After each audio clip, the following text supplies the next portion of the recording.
Hello, Internet fans, and welcome to the live horror hangout with your hosts, Rotten Roger DeMarco, and Evil Dead Inks. I'm Todd. Remix is Todd this week. We got Matt O'Brien in the house. We got Ben Grimm. We got Groovy Movie in the house. Today is a special day in the land of 3B video live streams. This is a Patreon requested live stream from our good buddy, Dr. Rudeness, aka Tito Duran, aka iTito, aka Flasher Loomis, aka something else that I'm sure I don't know. AKA I shot him 6 times. He's got a shitload. AKA A24 films. We're going to review apparently every fucking movie in this particular director's library. Dr. Rudeness, Mr. Tito loves himself some A24, loves himself some Ari Aster. Okay. And who are we to stand in the way of what one man loves? Especially when he clicks a little button and throws coin at us and says, let's hear what you sons of bitches have to say about this movie. So here we are. We got Dave Smith in the house, D. Daniel. Dr. Rudeness is in the house. Snarls Barkley. So, yeah, I was going to say, that would be kind of weird if he didn't show up. And Mr. Blue Wrench, the king of the swing, VHS Mikey, is here as well. That's a baby blue rush buster. Still, I'm holding out for the day where we all get baby blue rush busters tattooed on ourselves. But so today we are talking about Ari Aster's 2019 film Midsommar, or Midsommar, however you want to fucking pronounce it. I am not new to this movie. Remix is not new to this movie, but over the course of this week, during Black Friday shenanigans and madness, Evil had to watch this movie for the first time. So I'm super. Not only did I watch this movie for the first time, I am currently due to the season kind of on an overnight set of shifts at my other job. So I watched this week at 4:00 in the morning, which I don't know helps or promotes a screening time for this movie, but yeah. Well, let me go ahead. All 2 hours and 30 minutes of this finished up right before 7 a.m. Yeah, let me go ahead and just swoop in right quick, because you've heard us use the phrase or the term an after dark film, and Evil, would you say that this might be the epitome of an after dark film? I mean, yeah, but I mean,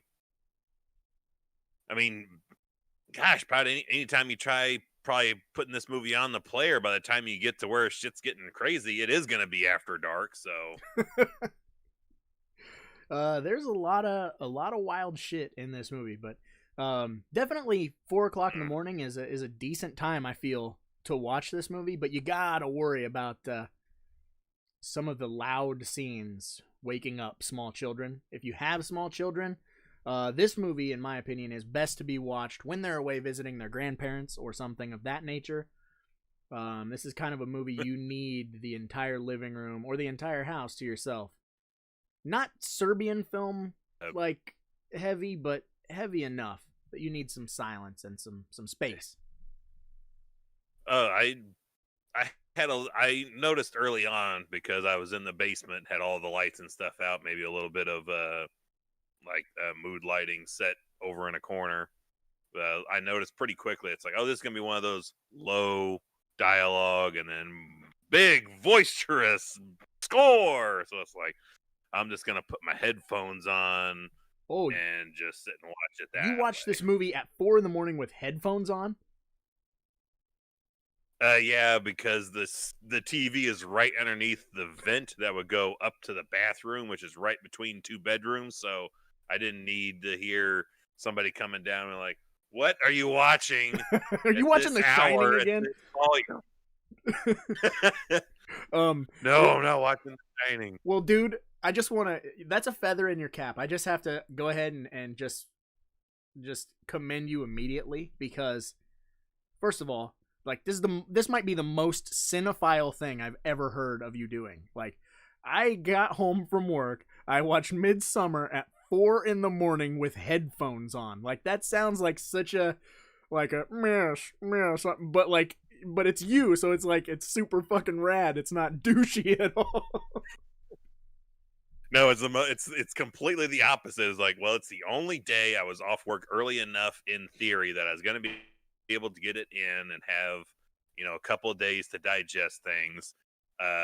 It's dark because there's no sunlight out at this hour, and it's like I don't want to wake anybody in the house up, so I need to keep all the noise here. So it's all desperate measures. Nothing like I must be completely engrossed in this cinema to understand it in order to talk about it. I know Matt O'Brien says we should have watched the director's cut. Evil does not need another extra half hour. We were talking about that off air. I want that director's cut.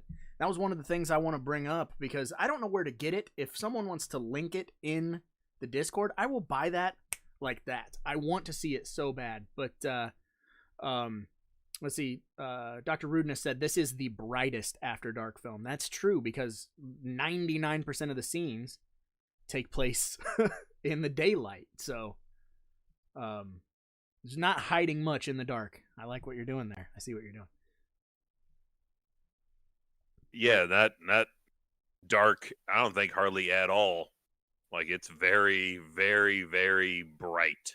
Right. And that was the first thing when asked, because I was chatting with Text Target earlier today, telling him that this is what was on the deck for tonight.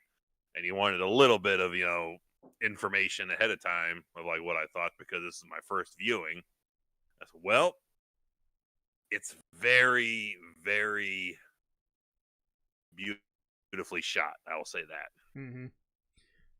Oh, W. Stein 79 says, although you shouldn't watch a movie on your phone because that's what David Lynch dislikes. That's true.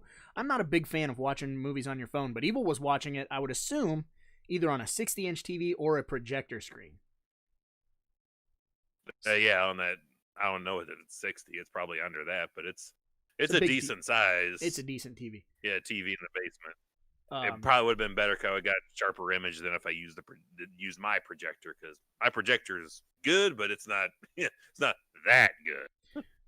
Mikey says, I figured this was a watch once type of movie, and Snarls says, yeah, once is plenty. See, I know that the fan base is divided, and that's why I was so excited for you to see this movie, because we kind of had this exact same conversation when we watched Hereditary, or when we did the live stream on Hereditary. Like, Hereditary is not a movie that you will watch multiple times, but for whatever reason, for me, I don't mind revisiting it, but also I said off air, like, this isn't a movie that I put on for those feel-good vibes or whatever. Like, this is a movie I like to show people, and this is a movie that I like to try to dissect, because I'm not the smartest person in the room. You know what I mean? I didn't go to film school and all that spiel, but, like, I like to interpret the stuff that is done in Ari Aster's work, even though it's all way over my fucking head. But yeah, so I totally get that once is plenty mindset. Yeah, I know when I put it on, it's like, oh, I'm sure in the opener, like, I'm sure the entire film was laid out right in this mural painting they open with, but it's like, I was like just not in the mode to be like trying to delve into the layers. I was like, just give me this surface viewing of this for time one. If I'm interested at some point, which I feel I have probably at least one more watch in me, because I know at some point curiosity will get the better of What's Up, Pam, especially after she asked me my thoughts after I watched it. So now she's intrigued probably to give it a one-shotter at some point, so I'll delve deeper into those onion layers next go around. Right. Because I know that What's Up, Pam is not necessarily, like, she doesn't like a lot of, like, artsy stuff, but she likes cult films. And this is, This is an amazingly well done cult film. But before we get into all of the rambles and the rants, Evil, for the people in the chat, could you, in your best words, give them a brief plot synopsis of Midsommar?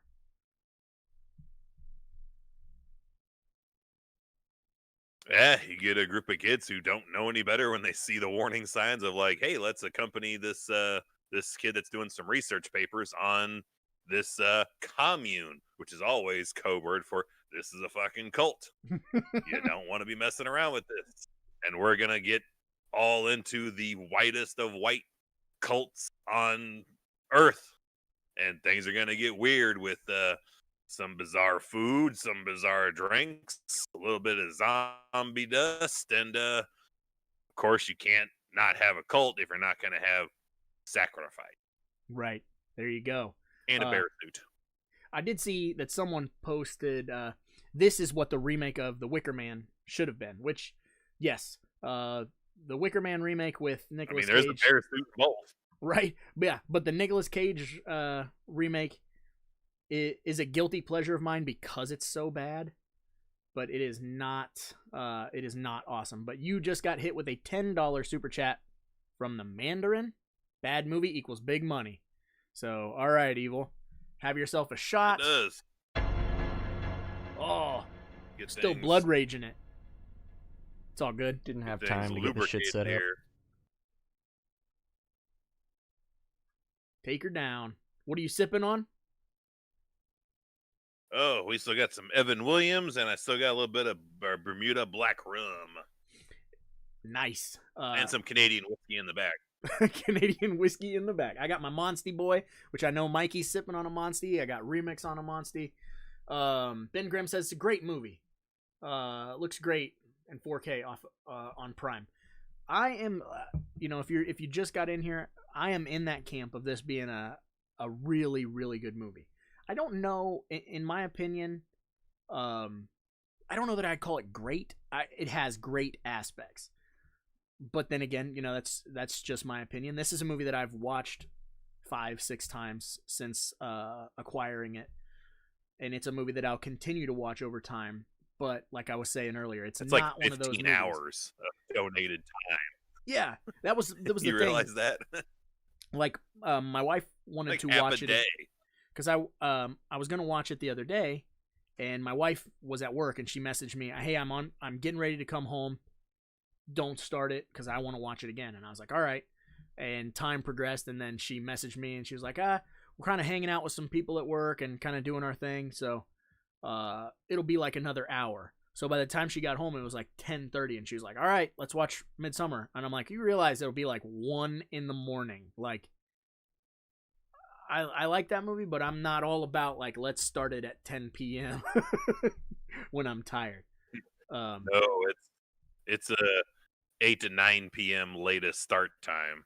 Yeah, which is weird because it is an after dark film, but you got to choose wisely your start time because otherwise Yes. It eats up the rest of your cinema for the night. But Snarls Barkley hit us with a $4.99 super chat. Different flavors of popcorn. Love all the different viewpoints. And see, Snarls doesn't even care a great deal for this movie. So, dude, thank you so much for the super duper duper chat. And Mikey says he's going to watch it tonight. And when you get done or while you're watching it, please, please, please Snapchat me or message me. And I'm curious to know what you think. But you'll have plenty of time about after that first hour. Because I told Raj, I was like, this is definitely a same. I feel the same about this movie as I feel when I watched Hateful Eight. It's a movie I could cut most of the middle out of it and be okay.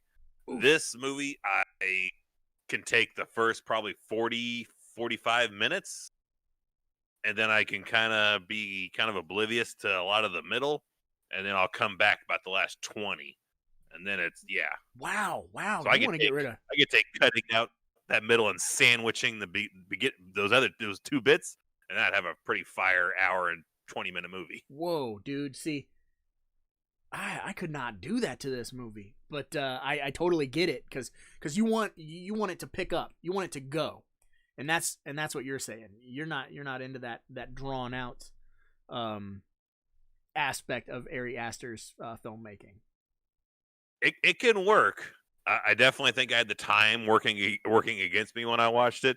But what did for me, what helped it get through that middle time is, like I said, it's very colorful, and a lot of shots are really cool, and how they transition, like that bathroom to the airplane bathroom. So is film school 101. That's a really cool shot, and that the shot that is so what's up Pam to me is that long shot at the dinner table, that super long shot of the dinner table where you get to see all the plates and stuff and people lined up. Oh yeah. As far as the eye can see, it's like, oh man, that looks cool. Yes. I bet that was a pain in the ass to set up, but looks cool. The Mandarin with another $5 super chat says, do a live on Hereditary next. It was a way better movie. We did do a live on Hereditary already, so you'll have to go back into our live stream catalog and give that a listen, because it was a fun discussion as well. I know the Mandarin... Not only that, we also have a commentary track for Something Strange About the Johnsons. Woo! So we've covered plenty of Aster. We've covered the entire ass of Aster on this channel. Delve back into that if you dare. See, this is another thing that I wanted to get into, because Ben Grimm said dude didn't deserve it, and then Matt O'Brien said Christian was a jerk.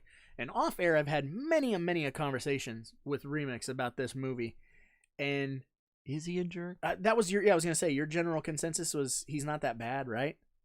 I mean, he goes out of his way when his friends are like, yeah, just leave her. She's a crybaby bitch.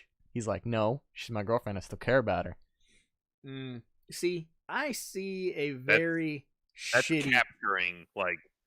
That's capturing teens to early 20s dudes, though, to a pretty good degree. They're like, relationships are complicated. Forget that. Come hang with us, dude. Yeah, absolutely. I happen to think he is probably one of the worst boyfriend characters in cinema history. I really dislike him. Like, when you go back and you watch this movie and you just analyze his behavior, first of all, he's a terrible boyfriend. But second of all, dude is a garbage friend, because his buddy is doing a thesis or whatever, doing his paper on the Harga. I want to call him a cult, but on the Hargas. And then Christian's like, you know what? I think I'm gonna do it too. And his buddy's like, are you fucking with me? Like, you're literally coming here and swooping this out from under me? Like, you cocksucker. He is not a good person. Yeah, he's a bit of a piece of shit, but does that make him a bad boyfriend? Yes, he's fucking god-awful. He forgets her birthday, for one. Fuck birthdays. That sounds awfully familiar. That sounds so familiar. Almost like we could apply that in a real-life situation. I was going to say, can you put your finger on it? Weird. Yeah, I could put maybe one finger on it. Right. Some people who hung around and started trying to steal. Are you saying people steal things are bad people? Mm-hmm. That's true. Stealing is bad. Don't do it. Can I refer to the warning do not copy sticker? Remix. Someone asked who Remix is. Remix is indeed the man behind the curtain, as VHS Mikey said. He is Killbot extraordinaire. Yes. Beep boop bop. He keeps all the bleeps, the sweeps, and the creeps moving. He humps the bars. Yes. Yeah, I agree with Ben Grimm. Does he really deserve to die just because reasons? Well, you see, this is where we got to start fucking breaking this down and analyzing this, because I have a theory about the whole setup of this movie. Bitch was tripping. Bitch was tripping. Get out of here. Okay, so straight fucking tripping. So why can't I not think of the guy's name that brings them there? I can't remember hardly anybody's name. I remember Danny was any of them. The lead, but I can't remember, like, the dude, dude whose face is taken off that pisses on the tree. It's like, I've seen him in something else, but I can't quite place his face. He's in that one movie where they're in the RV with Jennifer Aniston and they pretend to. Oh, we're the Millers. Yeah, there you go. He's the one. He's the son. I never watched it, but I remember. Okay. But okay, so here's my theory, and It's been kind of discussed on the internet and shot down or approve.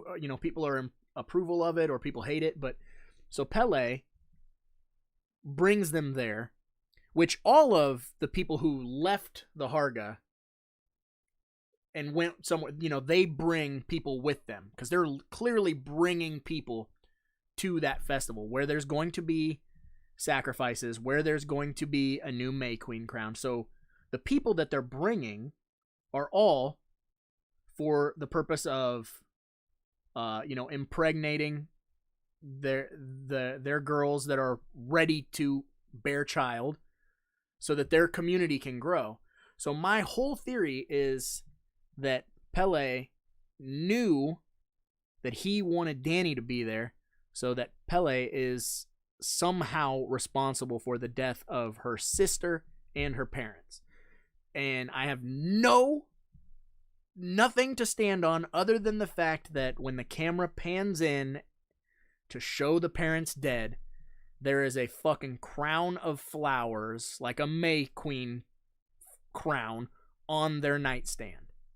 And so I just started to think, like, maybe this cult goes, some super far, like Race with the Devil super far. And that they're putting these pieces in motion so that they can get the people that they truly want to be there. So that's my theory, but I don't fucking know. I don't even know what the fuck you just said. I would think that would make things a lot more kinetic and energetic for me if that was like something that was like slowly brought in, like connecting all these little things that bring all that in. It's like that'd be fantastic. That would, I think, kick it up quite a bit for me. So here's the thing, like with Ari Aster's movies, is that he never like scribbles that on the screen for you.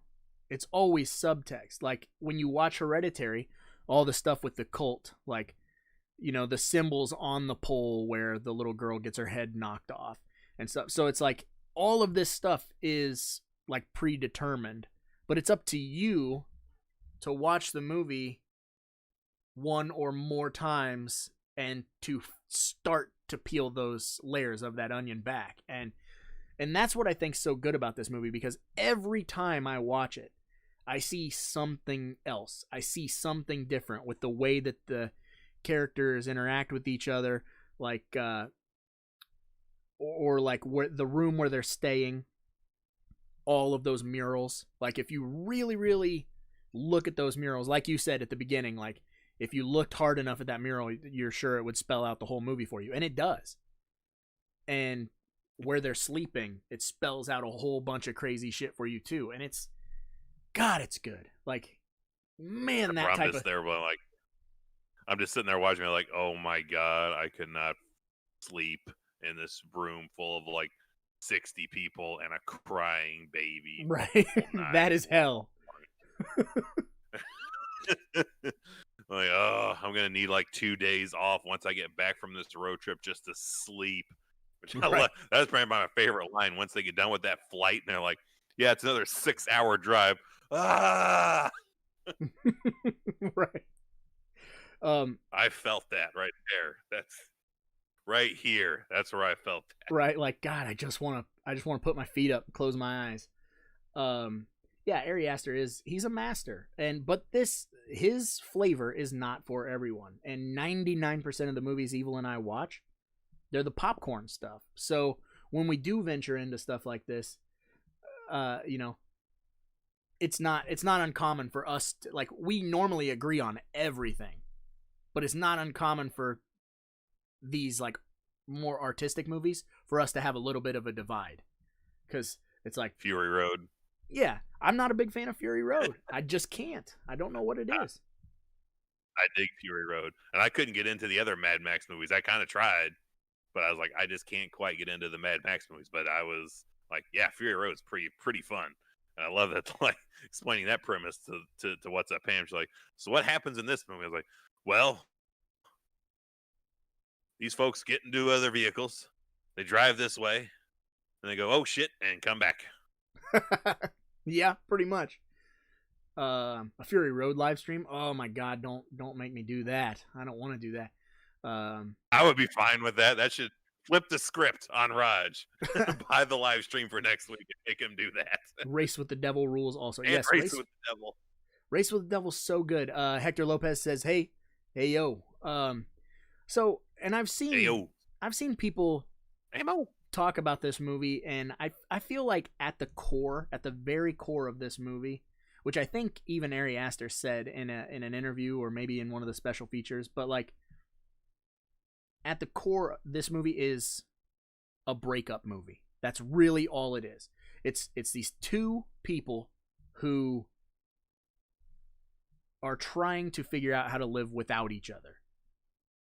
And it's her realizing that he is not going to be there for her, and that she is not, or that he is not the partner that she wants or deserves. And it's all about her finding a way to let go of him. It's all about breaking up. That's what this whole movie is. And she finds that subtle facial reaction finally at the end. It's like you get that. She has a really good mopey on the verge of complete breaking down into ugly face crying mode. Like she rides that line very well. Right. And then right there at the end, it's like, nope, it's a smile. Mm-hmm. Yeah, dude. And there's a lot of unique stuff in this movie too. Like, when she's wearing that whole crown of flowers, like the flowers are like breathing. If you pay close attention to them, they're like opening and closing. Like they are like emitting her emotions. Some really weird, unique stuff going on in this movie. And I feel like I haven't. Yeah, I didn't like the grass growing out of the hands. That just looking at it's like, I mean, it looks cool, but it's like, I don't like that. You don't want to go to fucking Sweden and take acid or whatever fucking drug they take. I thought they took mushrooms. I thought it was. Oh yeah, mushrooms. Yeah. I thought they were. All right, someone donates $500. We'll go to Serbia and do a live stream from Serbia, and then on our way back, stop in Sweden, and we'll take shrooms. Is $500 enough to get to Serbia? Serbia's cheap as fuck. Okay. Like don't put that evil on us. The Mandarin says, "What are the live stream?" Then have to get there, eat, and come back. That's the real. What are the live stream donation rules? I'm hungry. And what movies can we choose? We have votes in the Discord for what movies are coming up. We don't do votes. What we do is on our Patreon, which Remix will drop a Patreon link. We have certain tiers, which it's going to be getting revamped because one of the tiers is that I will review a movie of your choice, but I'm trying to phase out reviews, so I want to kind of get rid of that. But we will do we do live streams, we do commentaries if you pay a certain amount. Possible Patreon tier we should replace movie reviews with doing podcast coverage of a movie. But yeah, so yeah, if you check out Patreon, you'll see all that crazy goodness. Yeah, we generally try to plan out what we're doing in our live shows.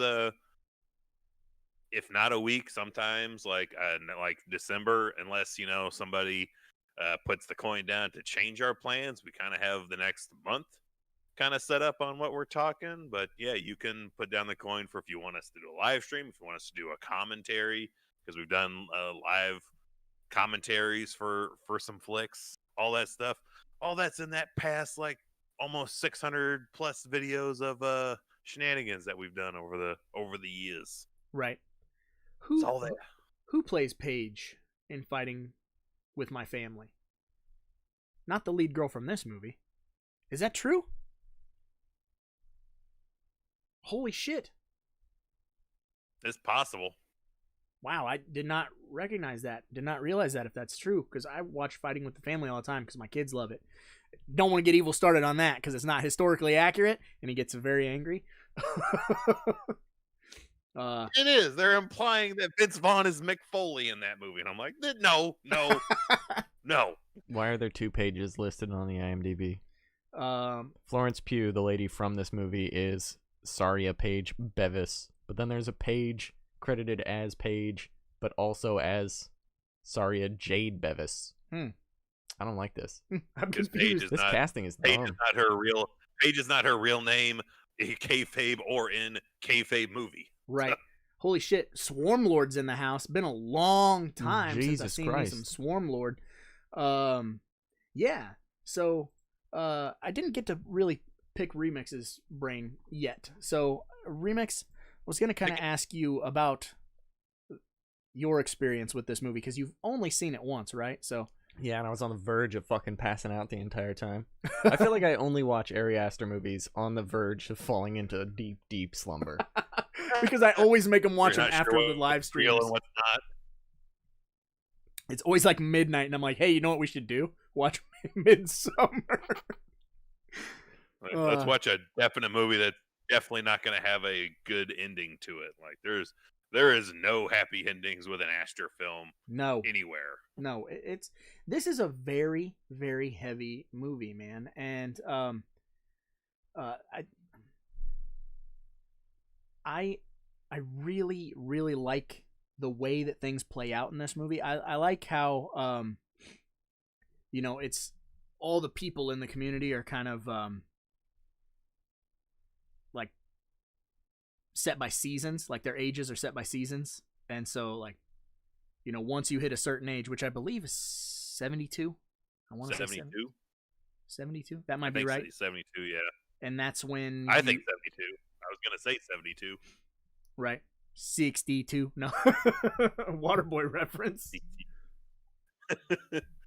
Playing with your mama tonight. There you are. But yeah, so how are you feeling about the whole like drugging Christian and having him plant the zombie seed? Dusting him? Yeah, getting him to plant the seed. How do they know he's not infertile? How do they know his balls work? Yeah, how do we know he's not on roids? Yeah, what if he was having a particularly off day and just couldn't nut? I don't know. Sometimes it's difficult if you're tripping, so I've heard. Yeah, I don't know. I'm gonna have to do some scientific research. All I could think is like he straight up got got Serpent in the Rainbow with the zombie dust in the face. Right. And he said, "You can't move, can you? Nothing." All he has to do is sit there inside of a bear suit and like, what do you think his last thoughts were? Like, unable to move, but he's thinking stuff. Sitting in a bear suit, like, I'm getting ready to get set on fire. Absolutely should not have had sex with that girl. Well, dude, and the whole thing, like, this is how, again, the layers, the onion that is this film. Towards the beginning of the film, before they go to Sweden, like when all the guys are hanging out at the restaurant, when Danny calls him and is like crying and he leaves, the phone rings and the one friend is like, "Is that her again? Oh my God!" And then they're kind of, and then he, one of them says to him, "Don't forget about all those Swedish girls you're gonna impregnate in June." Like, it's straight right there. Like, hey, yeah, you're gonna have sex with someone in June, like, and you don't notice it the first time. Like, again, it's one of those things that the second time you watch it, you're like, aha, he does like, fuck somebody. Yeah, because I'm just like, yeah, she's having very appropriate reactions right now. Her whole family just got wiped out in one fell swoop day. Like, she's reacting pretty appropriately. All you guys are terrible. Right. They are fucking god awful. There's not one nice person, I think, in the whole lot of them. And I think that's what... Comparatively, he's the best one. Christian is the best one, you think? Everybody else is a piece of shit. He's trying to care for his girlfriend. Even if he doesn't want to stay with his girlfriend, he's there for her. When everybody else is like, nah, fuck that shit. We're going to go off and do stupid stuff. He's like, nah, I need to go take care of her. Her whole family just fucking died. Our cinema's token black guy seemed to be all right. I didn't notice. Mr. Chidi Anaganye. Well, he does sneak in.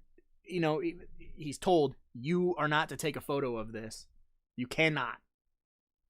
And he still tries to go do that. Like, it's sacred. It's part of their, religion or whatever. Like, you are not supposed to do this. He could just as easily have looked at it and wrote down some stuff, like, as opposed to taking a photo. Like, he could have wrote down stuff when he was being shown the book in the daytime.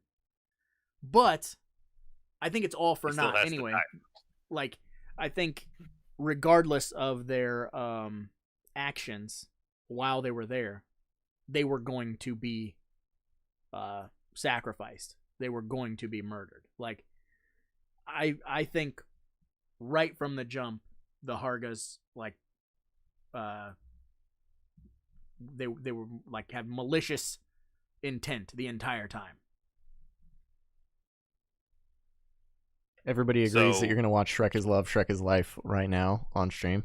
Oh my god, no! Have you seen Shrek is Love, Shrek is Life? I think so. Okay. I think you made me watch that. I probably would have made you watch it before. Yeah, seems like something you made me do. I don't know what the hell that is, but I have my thoughts. But I was curious what you thought of the two that are sacrificed. That how'd you like the effects and the visuals of them jumping off the cliff? Did I think the effects were good? Yeah, do you think the effects and how they filmed it, like the fall itself, like, compared to like Die Hard and all the times we've seen this effect done? Yeah, it's a very true to life fall. There's nothing like, in my opinion, it's like, yep, done. You know what I mean? Like, there's no like, ooh, slow-mo, like crazy cool. It's just you fall. Bam. Yeah, that's it. And then but Ari Aster also has a fucking thing, a hard-on for head trauma for sure, because there is a tremendous amount of head trauma in this movie. That woman smashing headfirst into that rock is like, that's pretty good. And all I could think when that dude jumped was like, you fucking idiot. Yeah. Like, all you had one job, and it's to not land on your feet, and he lands on his feet. You fucked up. That'd be hilarious if all the Hargas just started chanting, "You fucked up. You fucked up. You fucked up." I would, rocking up with that hammer, being like, all you had to do do one thing, not do one thing, and you did it. This is the idiot hammer. Yeah, the idiot hammer. Hashtag idiot hammer. Oh, you deserve every last smack of this thing because you are an idiot. Who does that? Someone put that in the Discord later. What? That's another thing, which I forget the name of that ritual. Which I feel like a fool for not taking note of what that ritual is called. But they just call it the show. Is it Eti Stupa? Is it Eti Stupa? I'm probably pronouncing it incorrect, but Eti Stupid Hammer. Yeah, Eti Stupid Hammer. But they get told that if they get told either like tomorrow. You messed up the fall. Now you get the Eti Stupid Hammer. Yeah, they get told it's either like tomorrow Eti Stupa is happening or later today. I think it's tomorrow because they're getting ready to go to bed. And the one friend that's doing the thesis, the black guy, he kind of alludes that he knows what it is because Christian's like, "Do you know what that is?" And he kind of leans back in his bed and kind of gives him this smile like he knows what it is. That snarky look, being like, yeah, white people be crazy tomorrow. And then he's like, "Is it scary?" And he's like, But then, clearly he did not know what that ritual was because they go out there and those fucking people jump and he had no clue that was what was going to happen. So, like, he's just as full of shit as everybody else. Like I don't know, man. The subtle character shit in this movie. Like... That's stupid. Stupa. Okay. Like Dr. Rudeness goes aim for the bushes. Other guy's reference. Yeah, deep that's cut. Intercut them jumping off that with this. Yeah. Chase Heinold says Rock jumps off a cliff, he's gonna plow through that boulder. Right. The moment when they fall from the cliff was the moment I realized that this movie was much different than I thought I was signing up for when I started watching. Yeah, and I didn't sign up for this. Right, and so you're saying you would take out some of that middle stuff. Okay, so specifically, what middle stuff do you think you could do without without it furthering the story? Man, I think, gosh, it just gets kind of hazy. Like post, like they're tripping, then it's like I'm kind of in a haze spot. To like, then he goes in and photographs the shit that he's not supposed to be photographing. Hammer whack, dude pees on tree, gets yelled at, and then it goes to then you're in the sacrifice day, and then you start getting into the end where it's like people are turning up dead.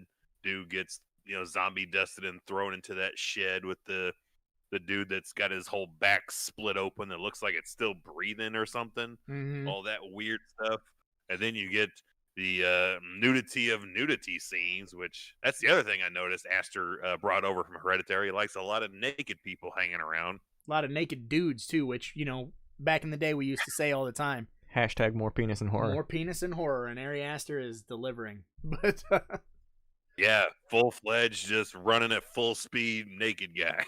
I read something. Which what a day of filming that would have been. I read something that they were saying that originally he was supposed to put his pants on and run out, but then last minute they changed their mind because it seems so much more vulnerable to be naked, and it's also kind of like a throwback to those old school like 70s 80s like rape revenge movies. Like you always see the girl running away naked. She's so vulnerable, and like I think that's like kind of a refreshing thing to see. Like we're not scared to have this naked dude. Like he is terrified. He is fucking running for his life. Like it's effective. Yeah, like he's trying to cover up. Like that's the only thing I wouldn't be like, man, if you're going for it, just if you don't have the forethought to get anything on, like don't bother trying to cover anything up either. Just run to I don't even know where his plan was to run to. Seemed like such a little kid kind of, response, like you're in trouble, like just run. Where? I don't know, anywhere. Just all the way back to America. Just go. I swim. Yeah, I'm just gonna skate on out of here. The donation sound should have been the moaning from that scene. They sound like fucking seagulls. It does sound. So that's another thing. Yeah, go ahead. That dude also. That dude. I could not stop thinking every time I saw him. He looks like a super young Chris Pratt. All I could think of is like that's dude from Guardians of the Galaxy, like wicked young. Every time I saw him, I just thought it was like a de-aged Pratt. Right. So I gotta ask you, when you were watching the movie, at what point did you start to kind of like put the puzzle together that Christian was in big fucking trouble? Like, was it the dinner scene? Did you notice that the tea was a different color for him? Tea is, I feel like, a very loose term. That stuff looked like dandelion. I don't know what it looked like, but like, dude, your stuff looks like looks like that mud from Beverly Hills Cop 2 mixed in with a glass of water. Everybody else's is like a shade of yellow, and you're a bit more of a bit more peach. And he did not notice. Yeah, that. I don't know how you could not notice. Like, that's some oblivious stuff. Like I would be analyzing everything I ate and drank the entire time I was there. Like, why does mine look different? This is bullshit. Why does mine smell different? Right. Oh, come on. I would have flossed with that little hair. Oh, that's what it's there for. That's some.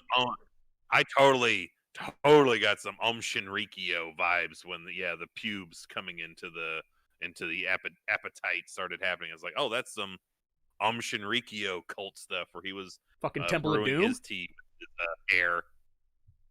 Is that a Temple of Doom reference?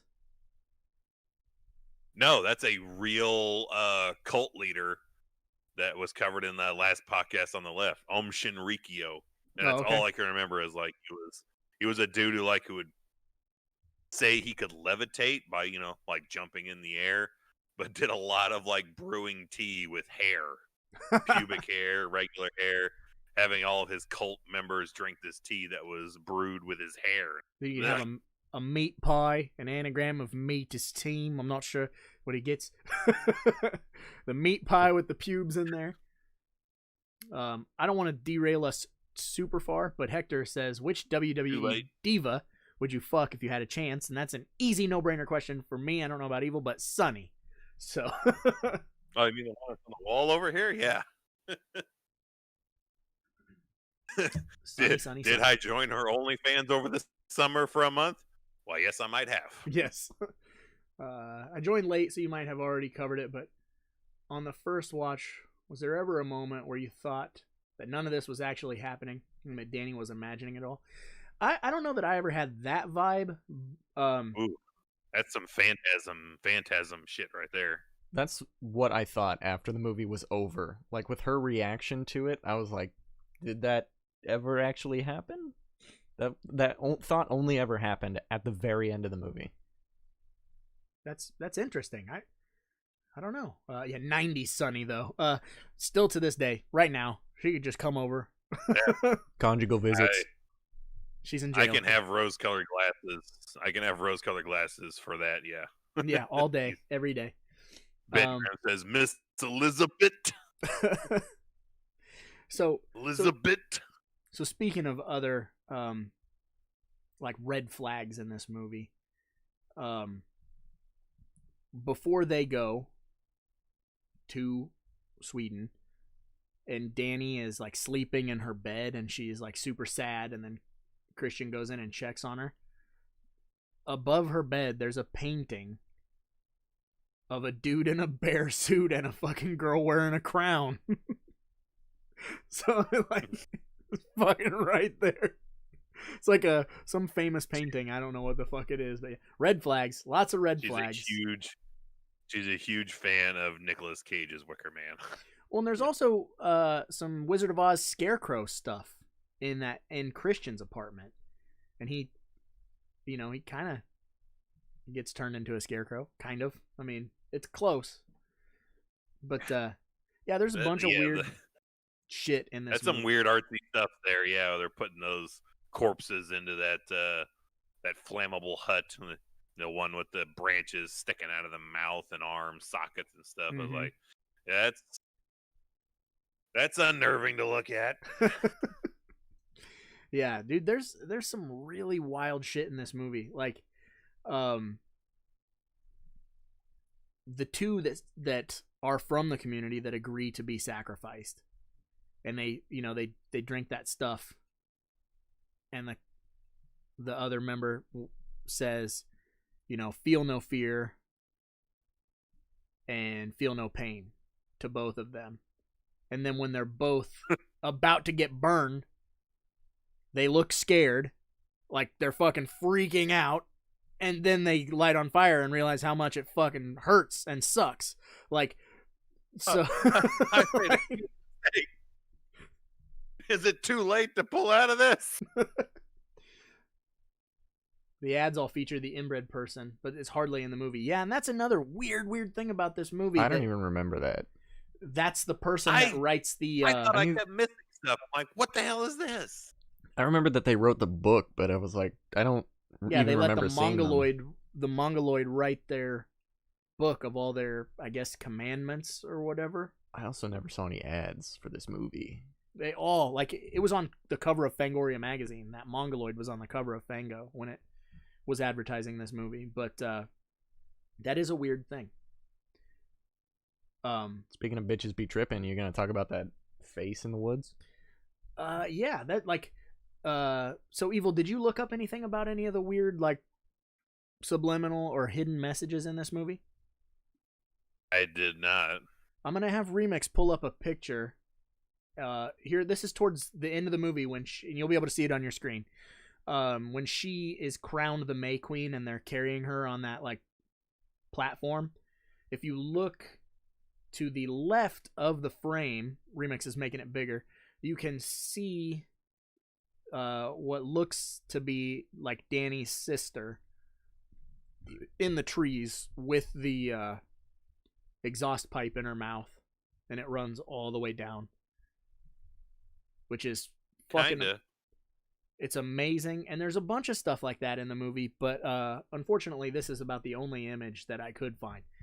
But which is why there's stuff like that makes you want to go like and rewatch it again. Isn't there one shot where you can totally see the dolly track on the left side of the screen? Oh yeah. Even the infallible Ari Aster makes a mistake. I mean, you could even fucking key that shit out. That's a keyframe, dog. Just sort that out. Dolly track, you gonna find that? Oh, that made me feel better because I was like, is that like a railroad track or some shit? Like, he messed up. He's not. Yeah, perfecto filmmaker. Like, yeah. He messed up too. Everybody I feel better fucks about up, my day. So yeah, but to see it, it's like, yeah, you're all the same. How do you feel about that whole scene with Christian, where after Danny is, crowned the May Queen, and then they drug Christian and then get him to sleep with that girl? Yeah, what was going through your mind when you were watching that? Because that is a weird scene. I'm glad it's early in the morning and I'm the only one awake down in the basement, because this is the scene of somebody that's going to be delivering pizza or some child is going to walk through. It is now, and there is absolutely no way to explain like, oh no, it's cool. I'm getting paid for this right now. Totally cool. But, watch this 15-year-old girl get plowed with a bunch of naked people around her. The mom pushing on the butt. Dude, look like Chris Pratt. Yeah. He's making a new Guardian of the Galaxy right now. Put it down her throat where it belongs. And then she's doing that. She's doing the rolling afterwards, which I know from Big Lebowski. It's like, this increases chances of conception. Glad I know that now from thanks, Big Lebowski. Right. Ben Grimm said that. I thought I'd learn something like that and be able to make it useful in this movie, but there it is. Ben Grimm said that sex scene had the biggest laughs in the theater. Because it's so uncomfortable, you don't know how to react. So you have to be like, well, that's hilarious, but it's fucking gross, man. Like, if you stop and think about that, like, they're all around moaning, like he's all tripped out, like staring them in the face, and they're all going, mine. Yeah, it's so fucking weird. It is real fucking uncomfortable. Yeah. He's just a boy from a poor family.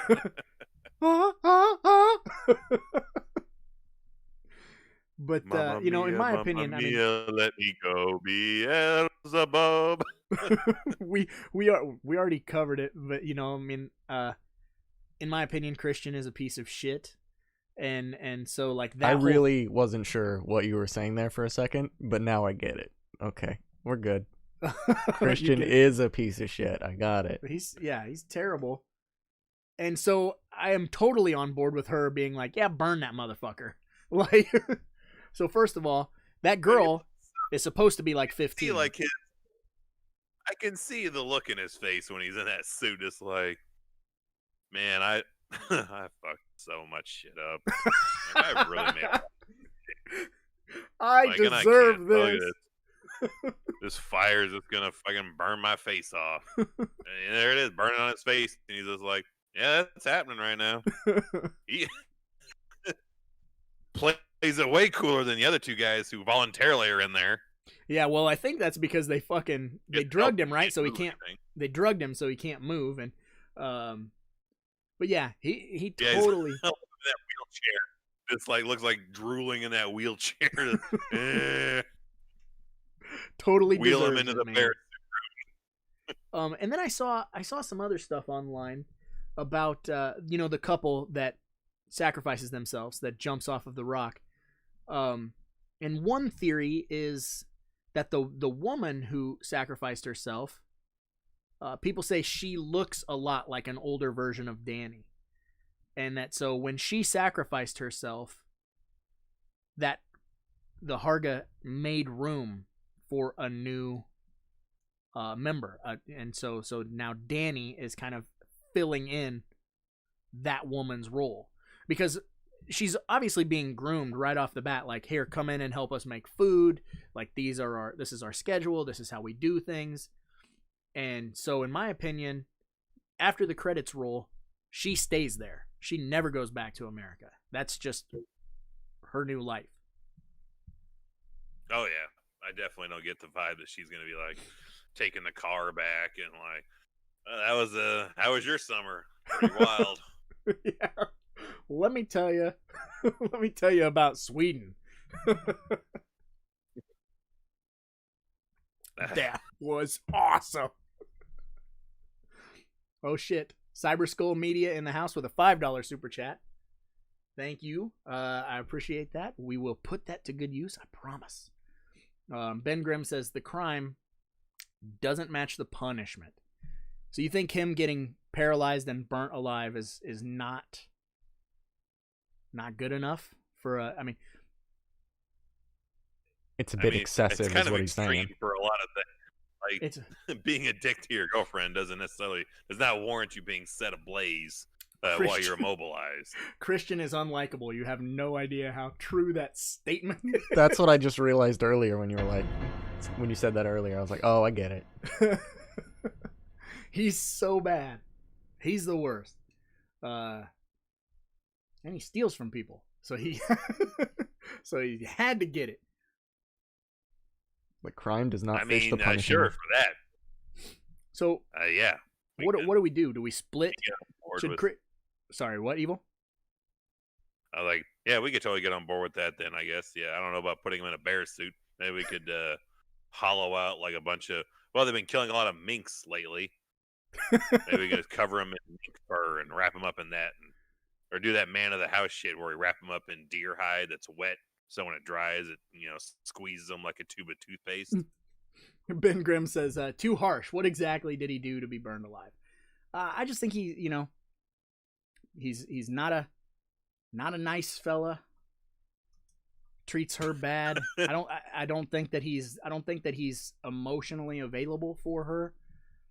I think he's a college. Nobody is. Right. Well, and also he would totally swoop in and steal that whole thesis from his buddy, who's supposed to be his best friend, and then he fucks a 15-year-old girl. I mean, I'll give you that. I'll give you the last one there, but it's like, come on, you think this dude could write a thesis? This dude probably predicates his whole college career either on sports or plagiarizing somebody else's work. Oh, do I think she would have burned him? It's probably never going to be as good. That's interesting. Do you think she would have burned him alive if she didn't catch him cheat? No. I think if she didn't catch him cheat, Yeah, if she didn't catch him cheating, how do you think the movie plays out? Because they're definitely not going back to America. Like, does she just end up like, or do Christian and Danny end up like the other couple, with the guy that's got his fucking lungs pulled out of his back, and you don't see his girlfriend die. She gets the off-screen death, but in the director's cut, you see her die. They drown her ass, from what I've read. So, do you think Christian and Danny would both be taken out if she didn't agree to sacrifice him? Because she wins May Queen. That's not going to change. So honestly, the first thing that came to mind is them both driving back to America. Like, he's still tripping balls. It looked like, I picture him looking a lot like Uma Thurman and John Travolta in Pulp Fiction after the adrenaline shot to the chest. Oh my God, that's perfect. Yeah, just fucking cruising back, just all sweaty and nobody talking the entire time. A 6-hour drive and a 20-hour flight, not one word spoken. Oh man, yeah. That's interesting to me because now my wheels are turning, and I feel like, they would have been. I want to say I feel like they would have been sacrificed, but she won May Queen, so I feel like they kind of gave it to her. Are you like exempt if you win May Queen? That's like because you're the champ. I don't know the right? rules. So, Yeah, what was the competition? Was there even a competition, or was it like, well, yeah, she's here, she got it? Well, it was that dance. You know, the last person left standing of that dance around that pole becomes the May Queen. So she's the last one standing. She wins.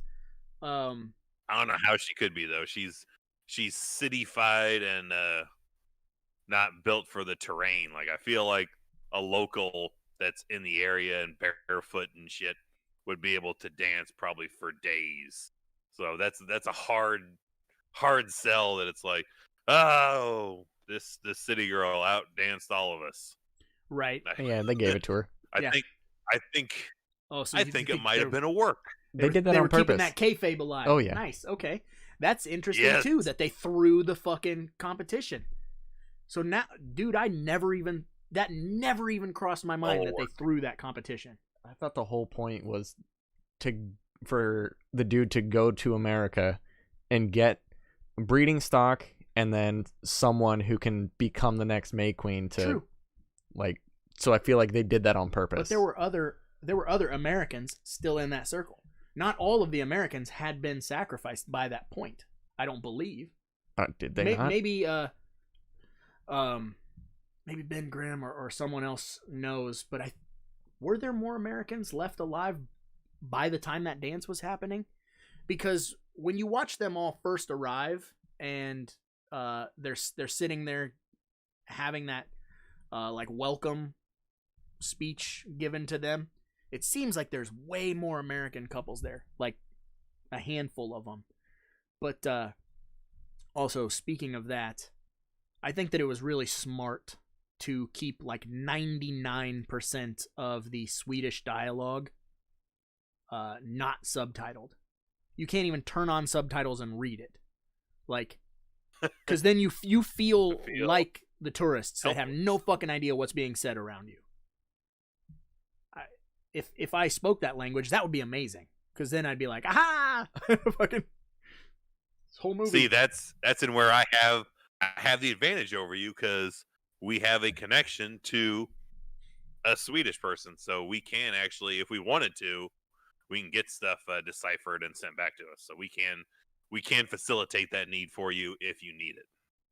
Nice. I would absolutely love that. Chase says, Roger, That's your segue right there into getting What's Up Pam to watch it, is like you need her help getting something deciphered. There's your in right there. That'll work. That's what you work that for me. It's a work.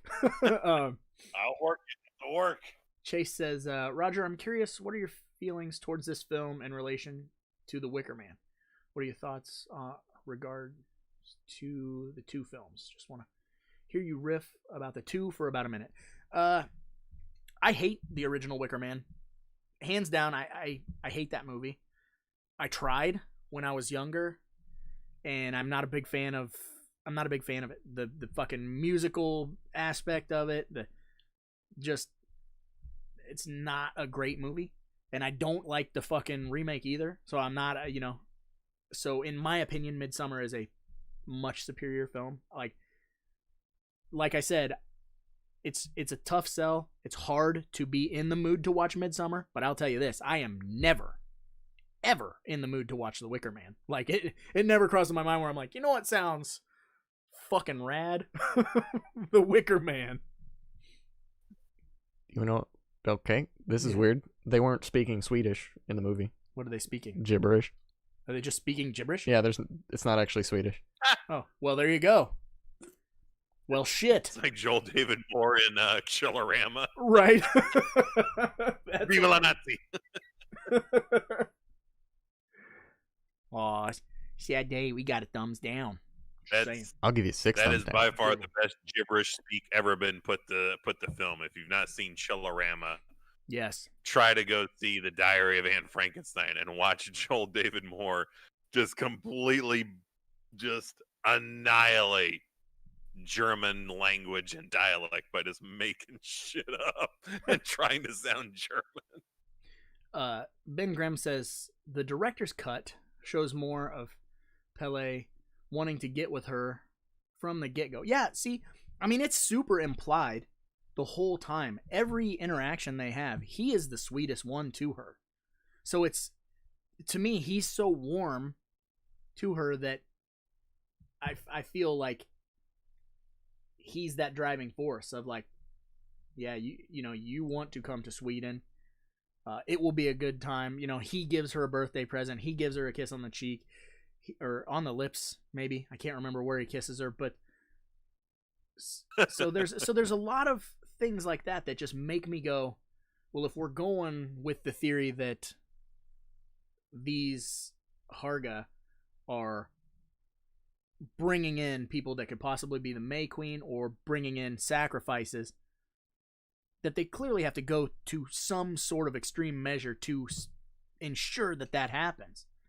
Like, I would almost bet you that it is Pele's mission, and he tells the one guy, like, if you come with me, you can do a thesis on my family. Like, I would almost bet that he put that wheel in motion. So it's like his whole shtick to get them there.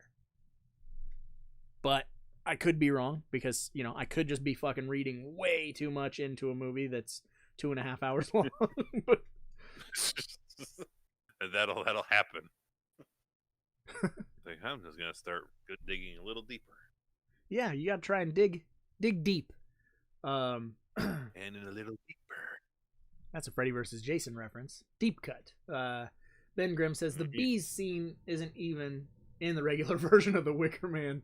Yeah, nah, it is but in the remake. It's yeah. the bee's knees.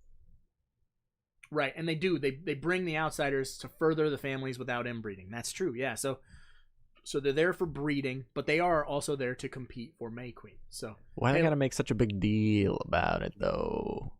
Why they gotta make it such a big deal? Well, they don't. It's every 70 years or something. So it's like, so they have, you know, it's not like it happens regularly.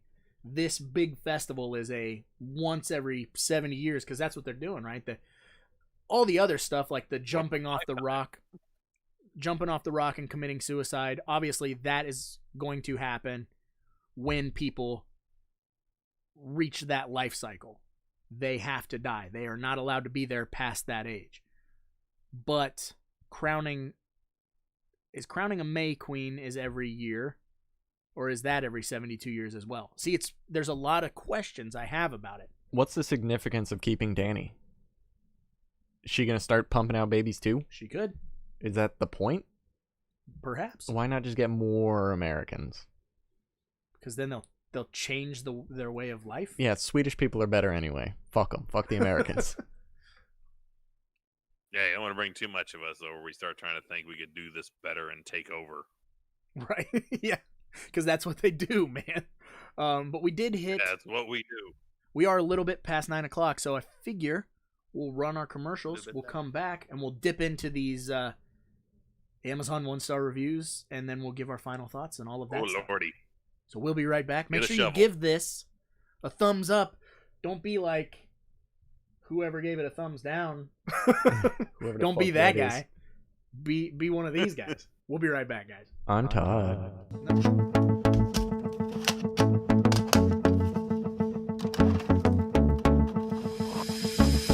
Hi, my name's Mikey, and it's my goal to turn my home into my own private video store.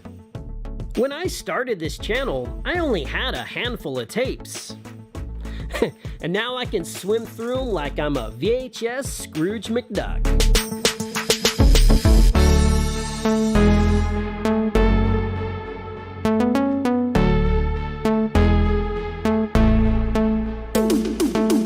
On my channel, we're gonna pay our respects to the last remaining video stores. We'll review some VCR tech. And we'll probably build some stupid stuff out of VHS tapes. The VHS community is the best around. And dudes, I can't wait to meet you guys. Oh, and we're back. Oh man. Man. So we went long. We went like an hour and 10 minutes of discussing theories and like what. this movie. Yeah, go long. Laces out. Yeah, just like this movie.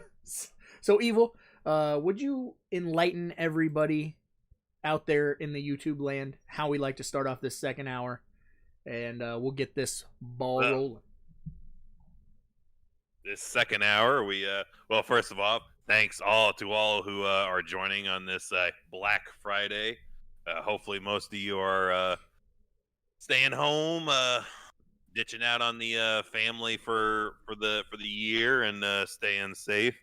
And kudos for if you're not going out and going shopping and you're still awake. I know food comas and all that are pretty tough this weekend. So thanks for sticking with us. But yeah, we spent a good hour gushing, talking some praise, highlights, everything we could about this particular film. So we like to start hour 2, where I will scour the depths of the internet and find the lowest of low in the Amazon review world who absolutely hated this movie. If Remix wants to cue the graphic, it is time for the Midsommar Amazon 1-star reviews. No, go fuck yourself. I was busy trying to find more gifts. Here you go. Graphic.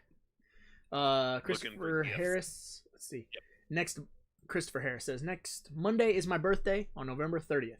I'll be 28. Well, happy early motherfucking birthday. Stay safe. Mask up. Celebrate like a motherfucker. And yeah, have fun. Be good. And I remember being 28 almost a decade ago. 28. What's that feel like? No back pain? It feels like your back Hairline? doesn't hurt as bad. You definitely don't have tingling, numbness sensation in your fingers.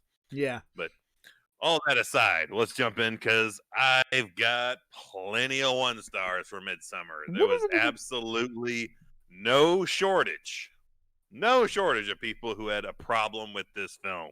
So first up, we got T Lawyer on September 29th, 2019. 1 star.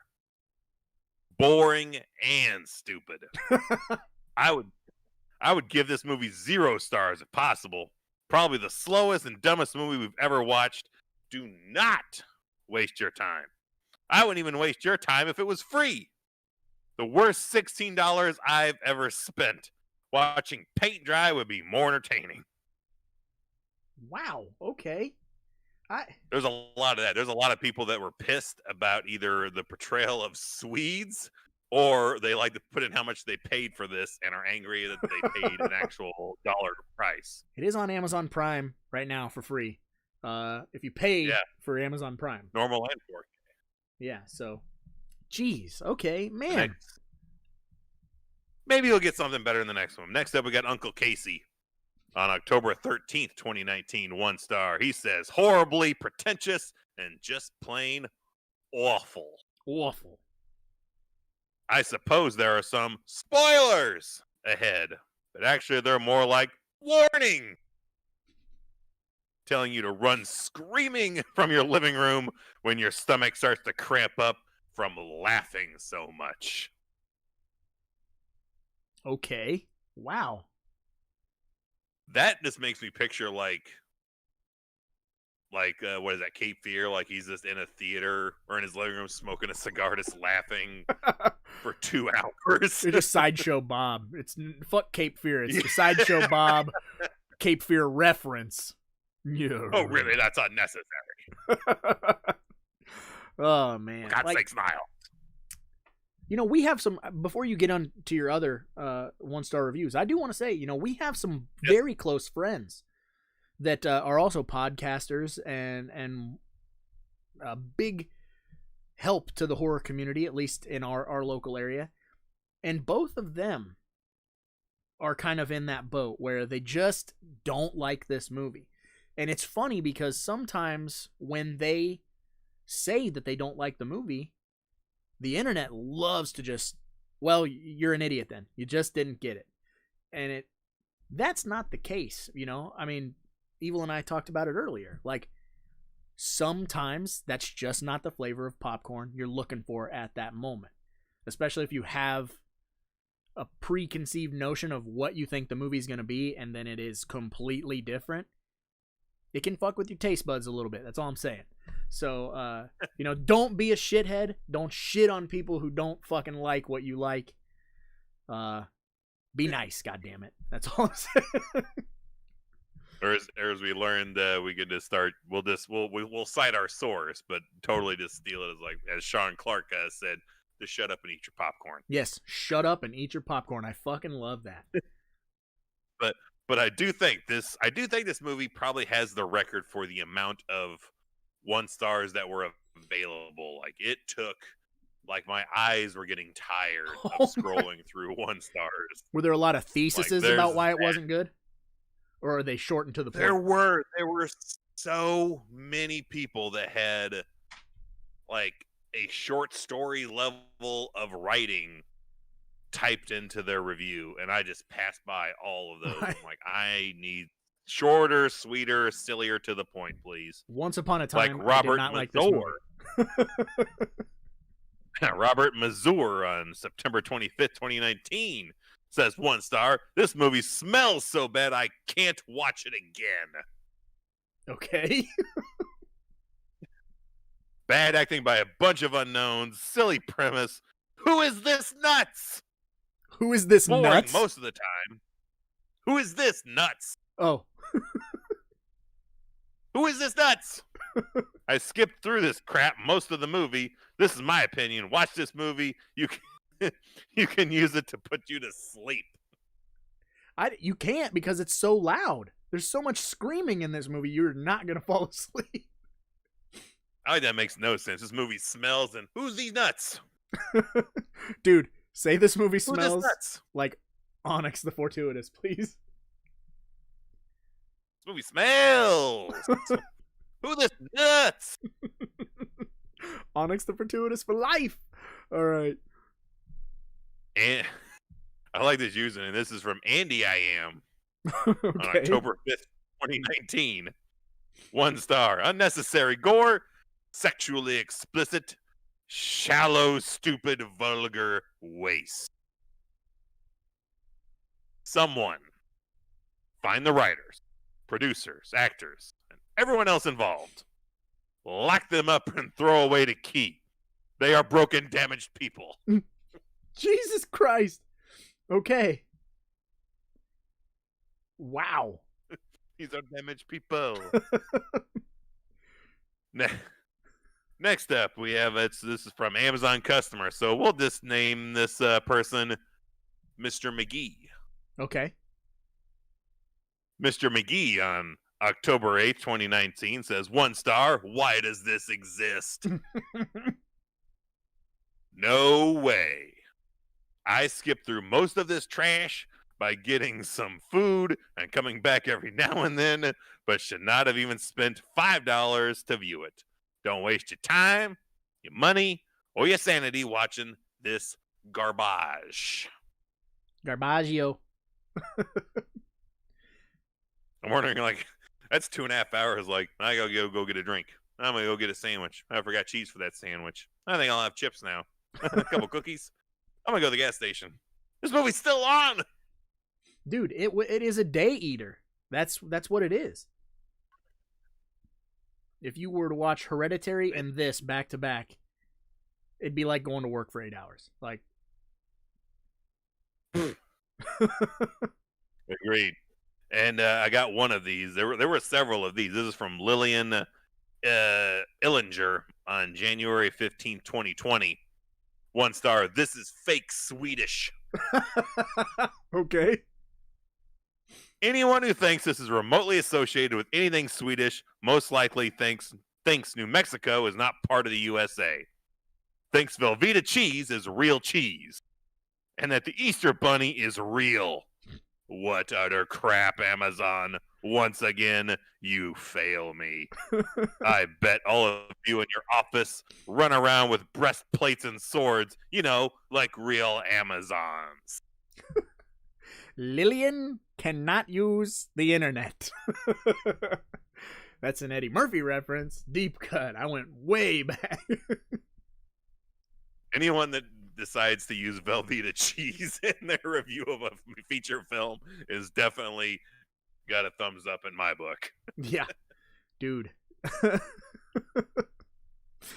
Oh, that's good So stuff. next up, we have another Amazon customer. So we'll name this person Greg. Okay. This is from Greg on January 24th, 2020. 1 star. El Pupo rides again. What? Sorry. El Pupo rides again. Okay. He goes on to say in all caps, terrible movie. That's it? That's his review? That's all. I thought right, the El title was way Pupo better. rides El again. Pupo. Ben Grimm says Ari Aster's trying to get Joaquin Phoenix to star in his next movie, a horror comedy. I think I saw Bloody Disgusting or He's a something weird guy. put out that article. I'm probably down do for it. that. He's got acting chops, so yeah, let's do it. This I feel is very you had described earlier what you thought, like if someone watched the movie How I Did, oh, that's a cinephile. Mm-hmm. This is that person's 1-star review. This is from Zoe I. Brown on Okay. October 16th, 2019. 1 star. Love the movie. Hated this commentary version. I want a commentary version. Where where did Okay. I love the movie. I hate this commentary. I just bought this believing it was Ari Aster speaking. However, it's his brother who mumbles, hymns, haws, giggles, or just plain drags on with nothing new, artistic, or introspective to offer. So disappointed and out 1999. That sounds like one of our like a review of one of our live streams.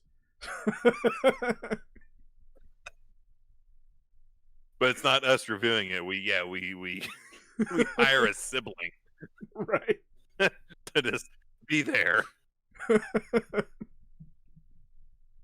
Next up, I wonder if this is from the actual person. This is from Frank Castle, All right. Punisher himself, Frank on Castle's December dead. 18th, 2019. Francis is not dead. 1 star. Please explain. For an hour and a half, I was hooked. Character development, music, road to the festival was great. I saw the human flaws and the crazy outcomes that followed, but I lost my way somewhere in the last 45 minutes. I could blame it on the booze, but I would rather someone explain it if I missed something. What exactly should I take from this film? Hereditary scared me, and I got the gist of it. I'm okay with fiction. It can be scary. But what was this film? I got nothing, and the end was just dumb. In my opinion, educate me. I mean, again, I like that. Like a third of the way into that review, he just opens up. He's like, "It's probably because I was drinking." right. Curse my alcoholism. Alcoholism is a disease, but it's the only disease you can get yelled at for having. Just saying. This is how he refuses to admit he has a drinking problem, but he likes to admit it subtly in his Amazon reviews, hoping someone Right. actually catches on to it. You're like, you got a problem, don't you? No. Next up, we have this is different. Username Anonymous. Oh, So maybe it's the V for Vendetta group. I was I gonna don't say, know. from what was it written on the 5th of November? November. No, on September 22nd, 2020. 1 star.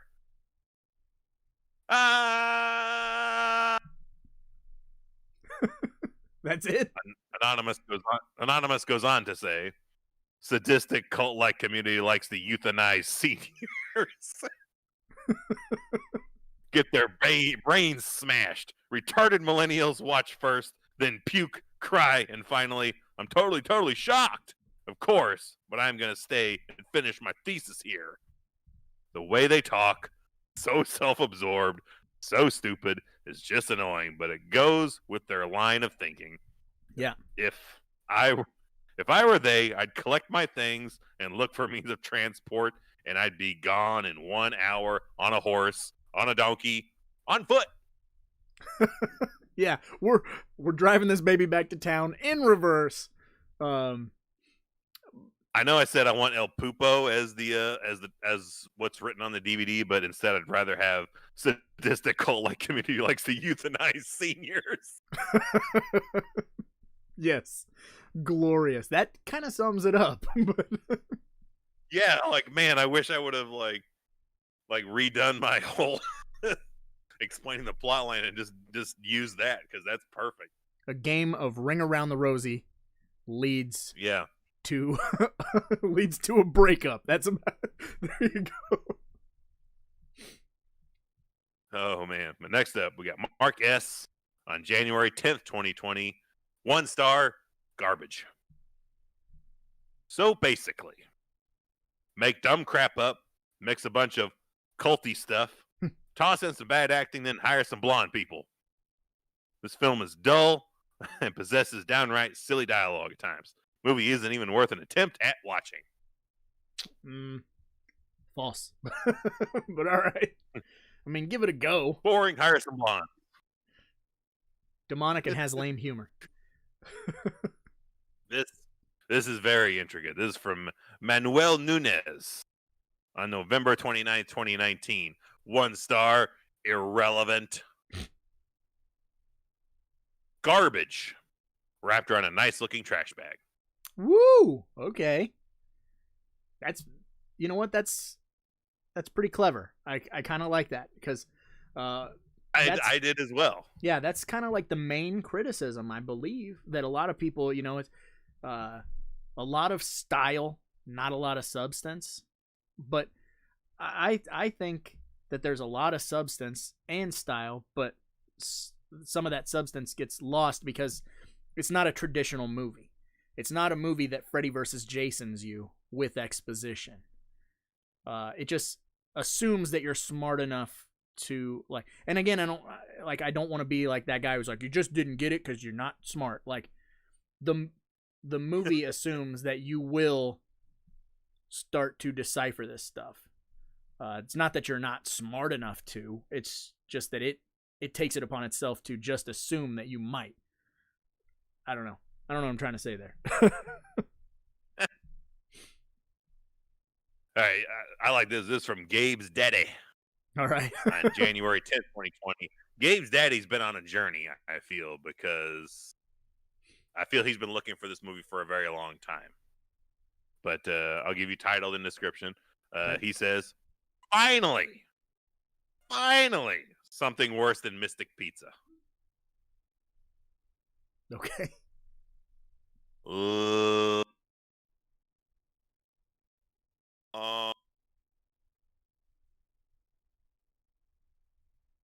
Drawn out garbage. Long drawn out garbage. I sat through the entire movie hoping it would get better. The only saving grace was there was nudity. A man after my own heart. There sounds like Roger. If not for that, it would earn a big fat 0. But he gets a 1 star for the boobs in the bush. All right. And the penis? Yeah. The all peen? the nudity gets it a star. Otherwise, he'd be like, nope, I'm out. I'd be like surprised. Oh my gosh. What do you got? The next one, I was like, it's very tempting to try to read it in a Valley Girl, dumb teenager, bruh kind of style. Oh God, don't! I have to hear that all the time, and I'm sure you do too. This is from Chelsea on January 11th, 2020. She gives it 1 star. WT Fudge. Heck to the no. LMAOOO. OMG, nope, and nope. Sorry, wait. Okay, go ahead. Continue. OMG, nope, and nope. Eek! Can't get more weird than this. Okay, they have a future. In the hip hop game, that was. Oh yeah, that was some sick flows. Now that's a Can we get that in an Onyx Fortuitous? That's a super great fucking review. Yeah, Onyx Fortuitous that. WT fudge. Heck to the no. LMA. Oh. OMG. Nope and nope. Eee. Can't get more weird than this. So what if I smell like roast beef? This whole place smells like roast beef. Oh, fuck. God damn it. Is that the coup de grace? Was that your last one? It should have been. I didn't know it popped you like it did, but I did have one other one that I did save as the last one. Roger, when can I you read spit it, that I over a was kind beat? of like how you initially responded. When I first read it, I was like, oh, I read it like how you were like, ugh. Yeah. But I guess, yeah, once in front of an audience, it's a different story. But next and finally, from April T. Underwood. All right. On December 15th, 2019. Very detailed. I'll give you title and then a description, word for word. Okay. Trash. April goes on to say, Get a little hot primatine. trash.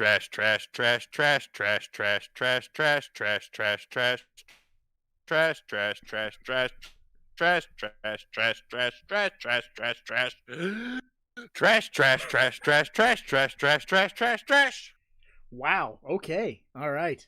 But it's a nice looking trash bag. That's fucking awesome. I really like that one. I'm fucking like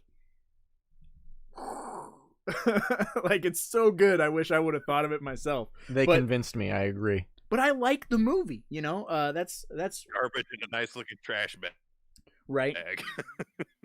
And I again, you know, I totally get why people don't like it, and that's awesome. That's fine. But I dig it. We're down to our last half hour. Do we want to do Instagram or did we not? We're not going to do that. Is that difficult for you? I don't know if we can. They probably still have it blocked. Okay. Well, we will check and see if we can do Instagram. If we We can't do can- Instagram, guys, if you want to take a picture with your copy of Midsommar or any of your Ariaster collection, post it on Instagram or post it in our Discord, and we'll take a look at it after the live stream. But if you post it on Instagram, use I rented this at hashtag 3B video. So when we search up the hashtag 3B video, we find your stuff and all of that hooplery. But otherwise, just post it in our Discord, which we encourage everyone to join constantly. Nope, still can't. Okay. Yep. I mean, we can look at the. Another thing, since we're in the last half hour, for the people who are regulars, you guys see the Rotten Reynolds and the Atomic Cotton logo in the corner. Those are our two sponsors. And since today is Black Friday, our good buddies at Atomic Cotton are running a Black Friday sale. So open up another browser, swing on over to atomiccotton.com, and grab yourself some super fucking sweet stuff. They're having discounts, but if you use the promo code Like 3B a Video, Keymaster coffee shirt. yes. Oh, well, you're hidden behind this graphic at the moment, but if you use the promo code 3B Video, you will get an additional how much off, Evil? I want to say 10 or 20% off your total purchase. 10%. 10%, I believe. 10%. So- I so there you I can't go. Remember. So swing on over to Atomic Cotton, check out some super awesome horror merch, and grab a couple shirts, couple stickers. I love that shirt. It's a shame that I don't own it, but I just recently acquired it when I got to see them in October. at the First time I drive-in, get to rock it on the show. right? Yeah, Keymaster coffee. Gotta love some Ghostbusters deep cut t-shirts. Yes, have some. This has been a really good live stream, and I'm glad I got to kind of. What is that? That's Oh. the gif of the person jumping off the cliff, right? No, false, wrong gift. Is that not the Uh. right? No, that's hilarious. That's from the But- bridge. But yeah, man, I'm glad I got to kind of pick your brain, and I'm glad that you've finally seen this movie. I know that being the adults that we are and having the responsibilities we have, it's tough to squeeze in new cinema. Saw the dummy. Huh? Sorry, I just saw the dummy Right. fly on screen. Ugh, That needs to be a top 10 list we do, or top 5 is like dummies thrown from rooftops in Right. movies. That was Kermit the Frog, if you didn't notice. I could not tell. It's not easy being Kermit the Frog here. That's true. It's not. No, you gotta the other one where the dipshit. Did our leaps off stream this crash? cliff feet first. Nope. No, we're going still. I can give you a little dwong. Well, I just got a message from Snarls asking if the stream crashed, but I believe we're still going because I don't know if you guys can still hear us and whatnot. Give us some thumbs up in the chat. We're still rocking and rolling and giving it a go, but we are getting to the tail end of the stream. So yeah, but like I was saying, dude, I'm glad that you finally got to see this movie, and I kind of, we're approaching those final thoughts, so I kind of want to give you the floor and just let you say how you felt, what you think, and all of that hooplery.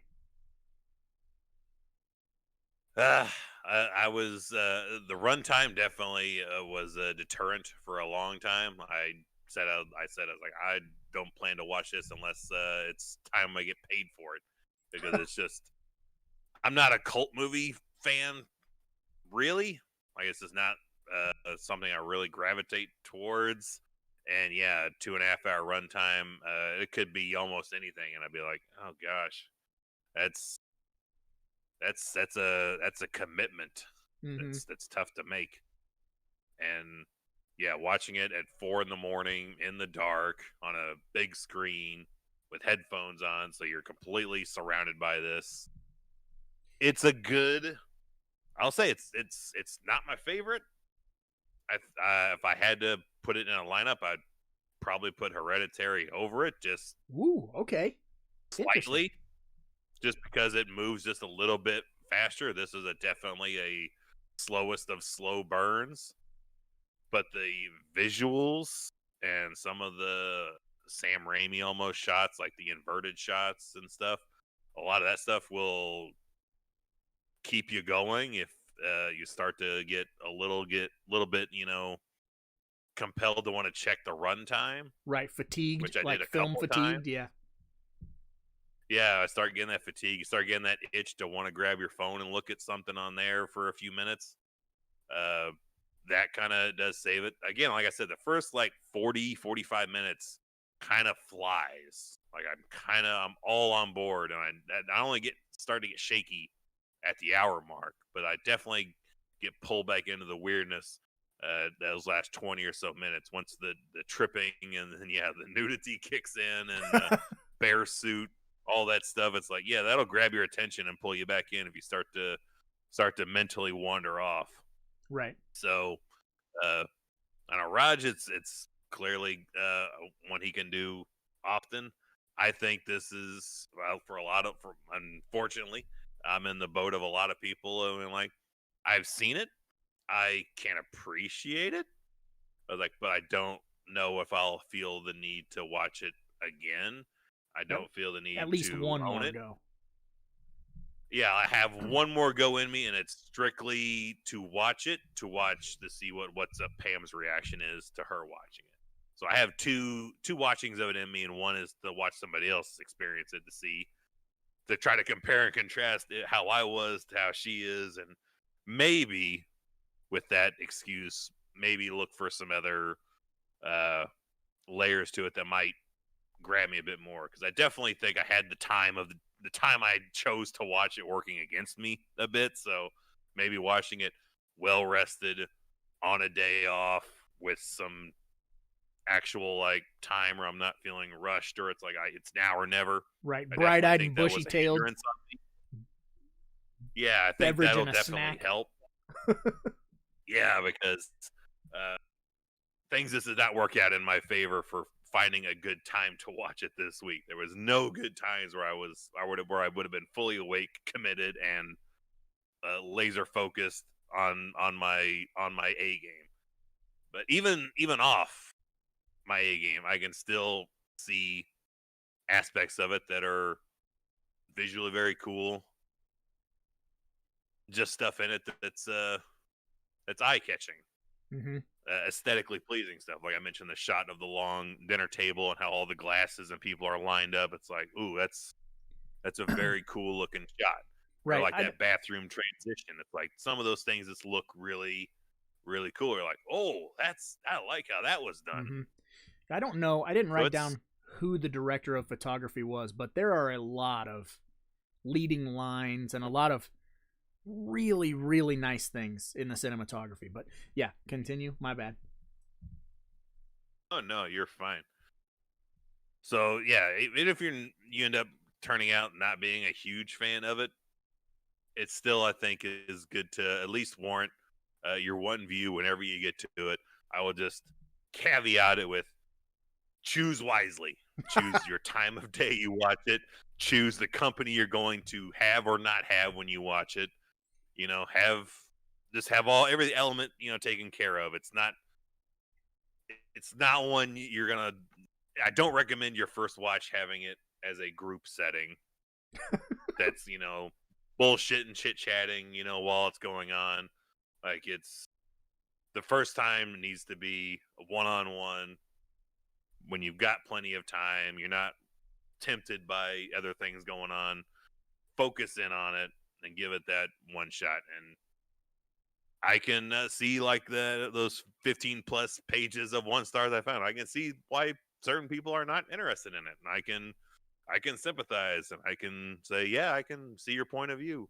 Yeah. I'm in the boat of saying it's not my favorite, but I've seen it and I can appreciate aspects of it, even if it's not a movie that I necessarily, when I'm done, I'm like, I can't wait to own that and put it on the shelf, like I am with a lot of other things that we discuss and talk about, like Blood Rage. Right. Blood Rage for life. Man, think about that. Think about that. We completely went from one side of the spectrum last week with Blood Rage to 180 degrees the other way with this. Mm-hmm.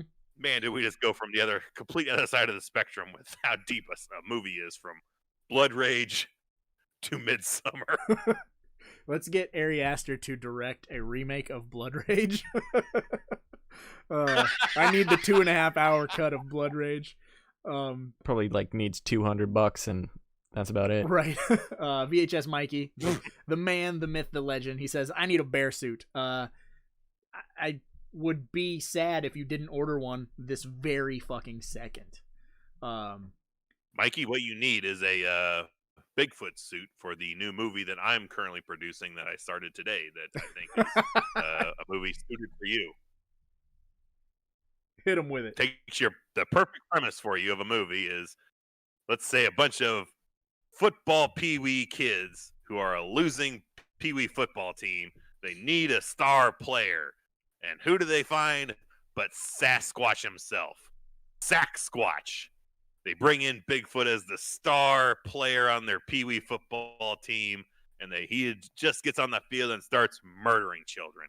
Like, just out of brute strength, beheading, like big booting him in the face, spearing him, and like slicing him in half at the waistline, and just go nuts with it. And we call it Bigfoot Ball. Currently, investors, possibly you.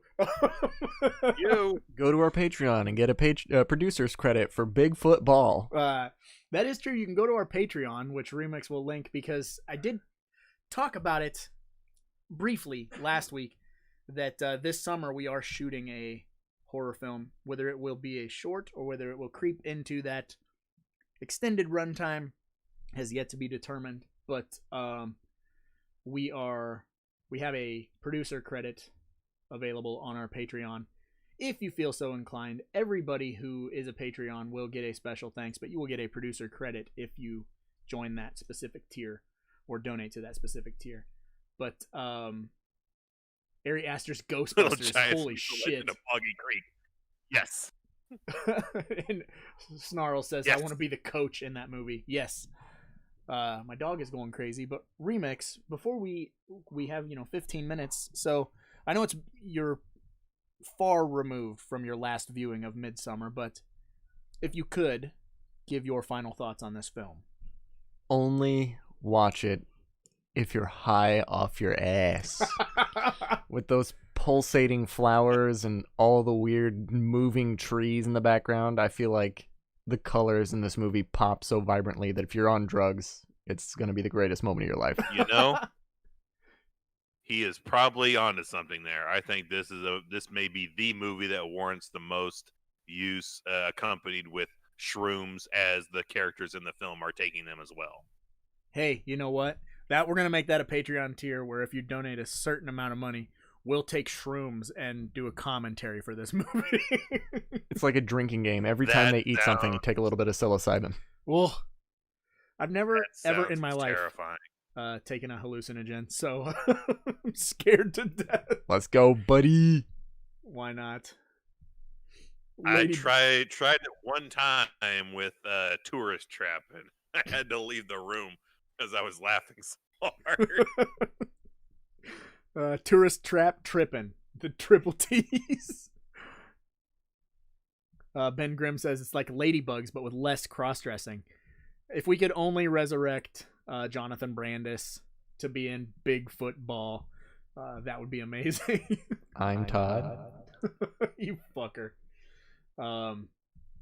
But so that's your final thoughts, is you need to be on drugs to enjoy this film?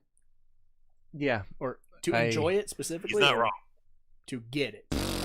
No, I think you can get it, but if you really want to enjoy the film, you got to be on drugs. I'm gonna put up the it's like, do you want to watch this in the theater on a regular screen, or do you want to sit in the 4X experience where you're in the moving chairs with the visuals and the smells and stuff piped in? Like, you want to see it, or do you want to see it? Actually, I think a 4X experience would be the best. They're like rubbing you in the face with fucking posies and shit.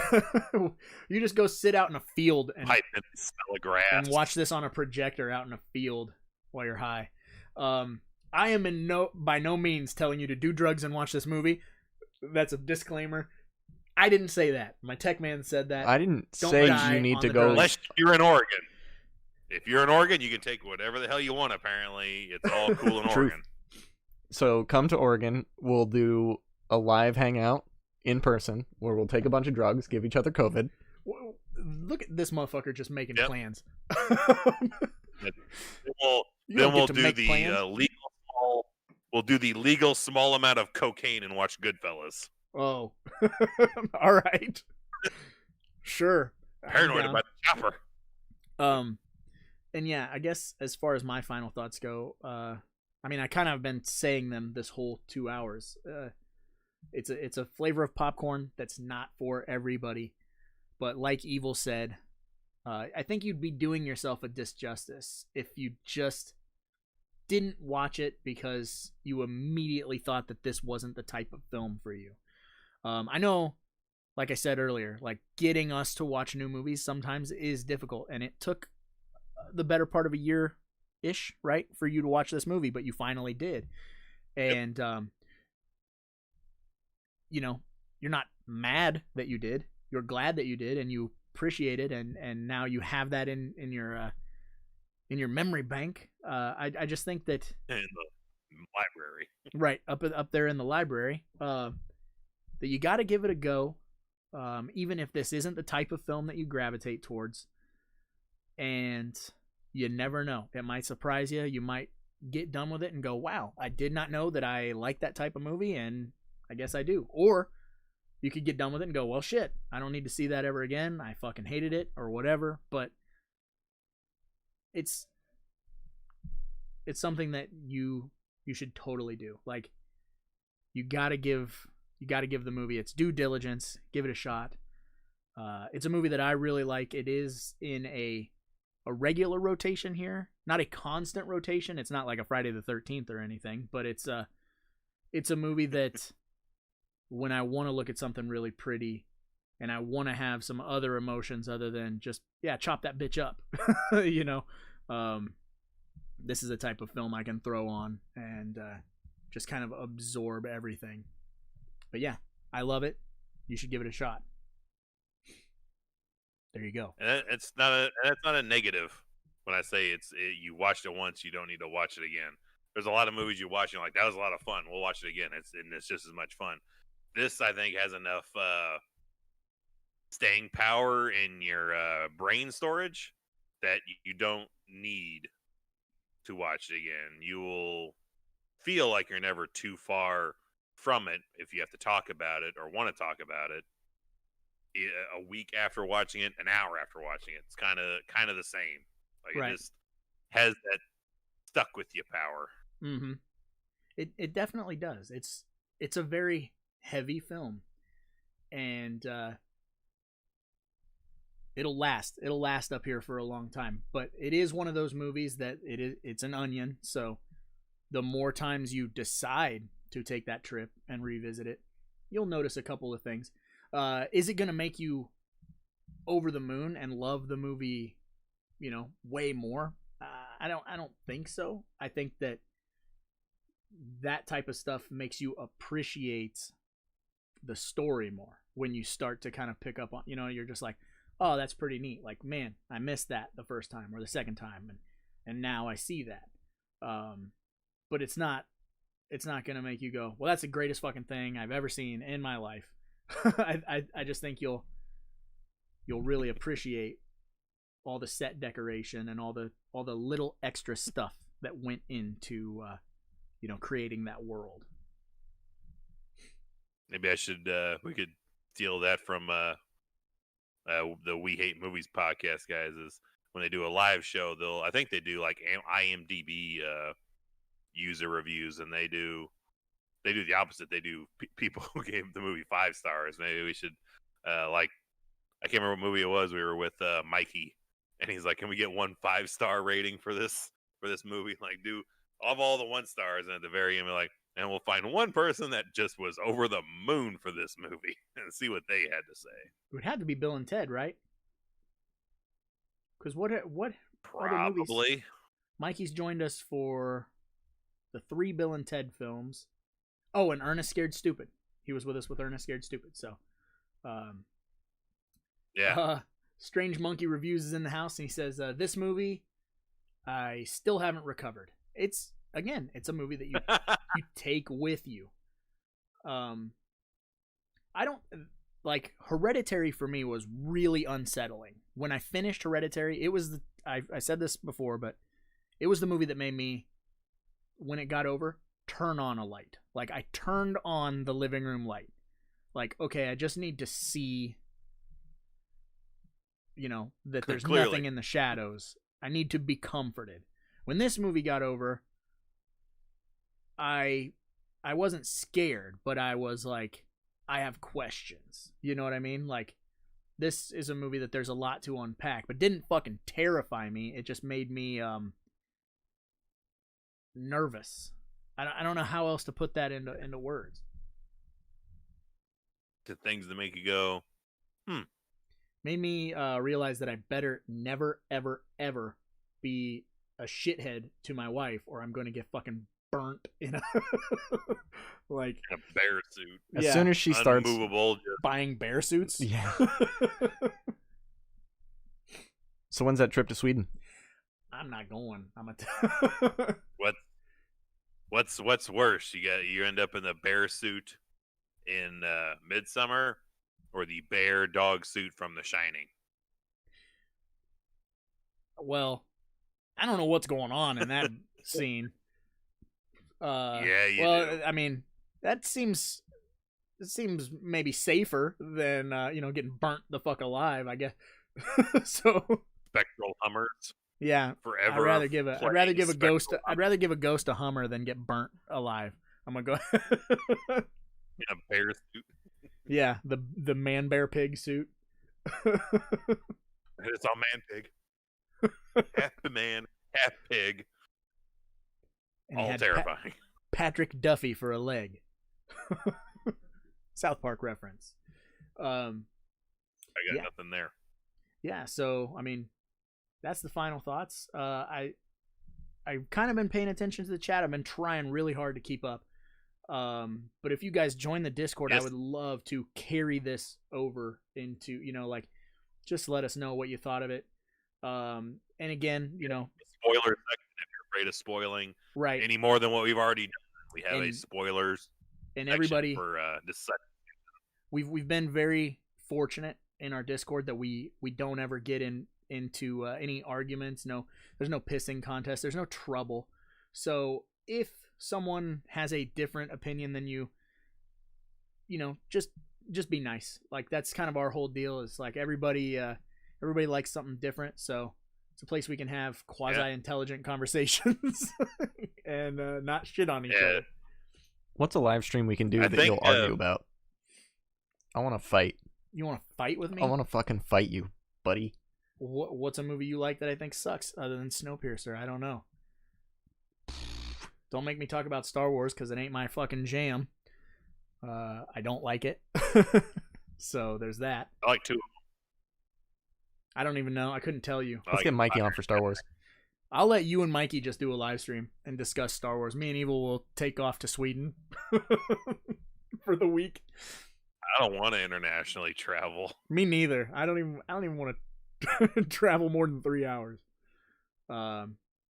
Is this like one of those psychological horrors? Yeah, it's a very different type of film. I definitely recommend it at least once. If you have Amazon Prime, I did say that earlier, it's for free on Amazon Prime. Give it a shot, and then jump back in the Discord and say, dude, why'd you tell me to watch that? It sucked. Or, dude, thanks for telling me to watch that. It was rad. Or, it was just okay. Just let me know. I would love to know what you think. However you feel is A-okay, which Mm-hmm. I like that as this is going on, the Cult 45 podcast guys, they're churning through the Nightmare on Elm Street franchise. And I think at least a couple of the people that follow them saw that. I'm like, oh, I'm super like jazzed. They're doing Nightmare 2, Nightmare 4, Nightmare 5. And they're like, I don't know, man. They're like, yeah, they're not for everybody. Right. I can see why some people just do not like Part 5. I will never be able to hate any of them movies, but I've still had a blast listening to them go through the franchise. And I do believe when they get to the wraparound, if you are a podcast listener at all, I believe we're making our return to Cult 45 when they do the Nightmare on Elm Street wraparound series episode, which we made our debut on the Friday the 13th wraparound. They covered the whole franchise, top to bottom, left to right, and invited us on to talk about the best of the best and worst of the worst of the series. And I do believe, if things work out, we'll be returning to their show for the Elm Street wraparound, which should be a blast. Yeah, that's going to be amazing. Jenna says, gonna watch it now. Fuck yeah. And then let us know in the Discord. But speaking of podcasts, dude, and today's Friday, so a brand new episode of the Deep Cut podcast just went live today, where we covered Your Next, because it's close to a Thanksgiving movie. I mean, it's not necessarily one, but we kind of talked about how we associate it as a Thanksgiving film because of the family dinner. So if you don't already subscribe to our podcast, open up any of your podcast apps, your Anchor FM, your whatever the fuck. What are the other ones? Who knows? Spotify, and give us a follow or a like or whatever. Check out our podcast. Give it a listen. It's a condensed hour version of what we do here. So if you like any of the aspects of what we've done here, but maybe we're like, I could do a little less of it. That's what the Deep Cut podcast is. It's about an hour of the same of what we're doing here with a little extra peppered in, and keep listening for the next few months, because maybe, just maybe, we might get some cool people on the show. That's true. We're going to get Ari Aster on. Bring him on. In 2.5 months. Why not? Gary Busey guest starring. Actually, we should. Deep Cut podcast to review the movie. Dude, Strange Monkey said, don't travel. Did you guys not see Hostel? Which, let me just say this. All three of them. I had a good week where I had an empty house, so I got to just watch whatever. And the other day, I threw on the first Hostel, because I love Eli Roth, but it's not a movie that I can really throw on when my kids are running around and stuff for obvious reasons. It's hostile, it's rough, and there's a lot of nudity. But I think I Snapchatted you this. Has anybody else in the chat ever noticed how close the first Hostel and the first Hatchet really are? They are so similar in their first act, it's not even funny. They're traveling. They're going to a place that, they're not familiar with. Both of the lead characters are trying to get over breakups. The whole time I was watching all the exposition in Hostel, I was like, wow, this feels so fucking familiar, dude. Even though Hostel was first. So maybe Adam was doing a little something. But either way. He stole everything from Hostel. Like, I like this premise. I'm taking it. But I'm not going to make it torture porny. I'm going to make it fun as fuck. Splatter blood on a tree. Mm-hmm. That's our favorites. That's one of our go-tos now. You got to splatter blood on the tree. It may or may not be in the Halloween special we did. That's a true. few weeks back. God, dude, Halloween was like a month ago now. It was a month ago. And that sucks. That really sucks. But on that note, guys, that sucks. But now we're at the end of November. We're getting ready to go in December. We got the month of December set out, and we're gonna be embracing those Christmas colors for the live stream. There's your clue as to what we're gonna be doing for the next month. Is think about the colors of Christmas. We'll be embracing them.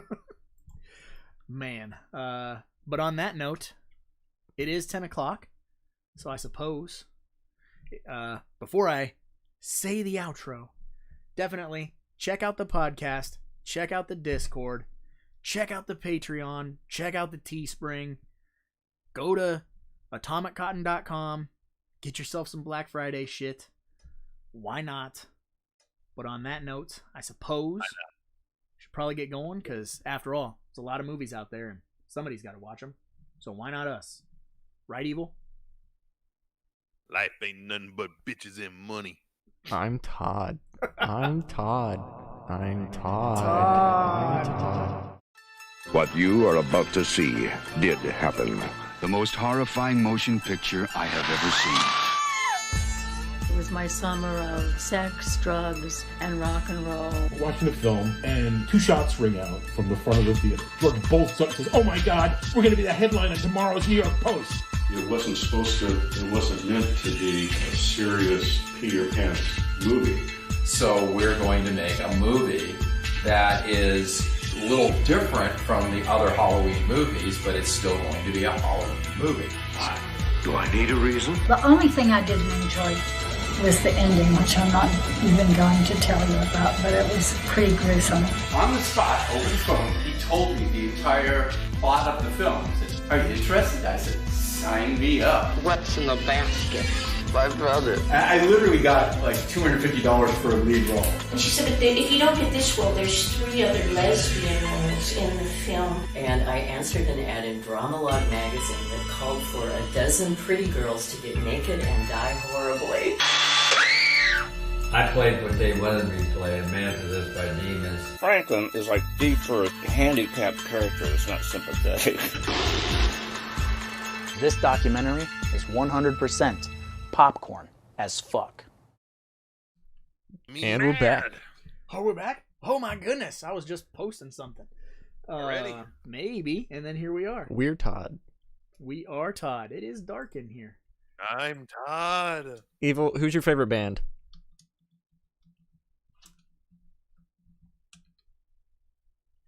The Dead Milkmen are pretty alright, but if I had to pick a second, Cannibal Corpse ain't too shabby. Oh shit! Would you mind reading us some Cannibal Corpse lyrics so we can kind of get the feel for Cannibal Corpse? If you shoot me some lyrics, I can do that. If you have something picked out, we could do Evisceration Plague. We got that song Cauldron of Hate. I mean, I have a basement full of skulls. Or Skewered from ear to eye. Skewered? Skewered. So, it is after dark. I can skewer. So it's time to relax. Time to let our hair down, if you will. And Hair's normally, down, the jacket is off. Normally, when we do an after dark, allow me to remove my items of clothing as well, because it's gonna get hot in here, ladies and gentlemen. Normally, what we like to do in After Dark is we get a little X-rated, and Evil normally does something. I'll let him say what he normally does, and we're switching it up tonight. So, we've had an okay run of we're using the 50 Shades of Grey. Was it emulator, random like word generator? It just kind of pop up some phrases and terminology, and Remix and Raj have gotten amusement out of me attempting to read such vulgar things as the late great former world heavyweight champion Macho Man Randy Savage, two-time WWE champion, two-time. Give me two. So, and normally it is those kinds of things, but tonight, apparently, by popular demand, we're going to take a shot at some Cannibal Corpse lyrics done in the style of the late great two-time heavyweight champion Macho Man Randy Savage. Two-time. Rest in peace. So what I've just sent you on Facebook is Evisceration Plague on the album Evisceration Plague. Next, I'll send you I Come Blood, which is followed on the album by Addicted to Vaginal Skin. True poets, true wordsmiths, lyricists, amazing poets, if you will. And Evil is going to do his best. Absolutely. Rembrandt with his brush. Yeah. But with words.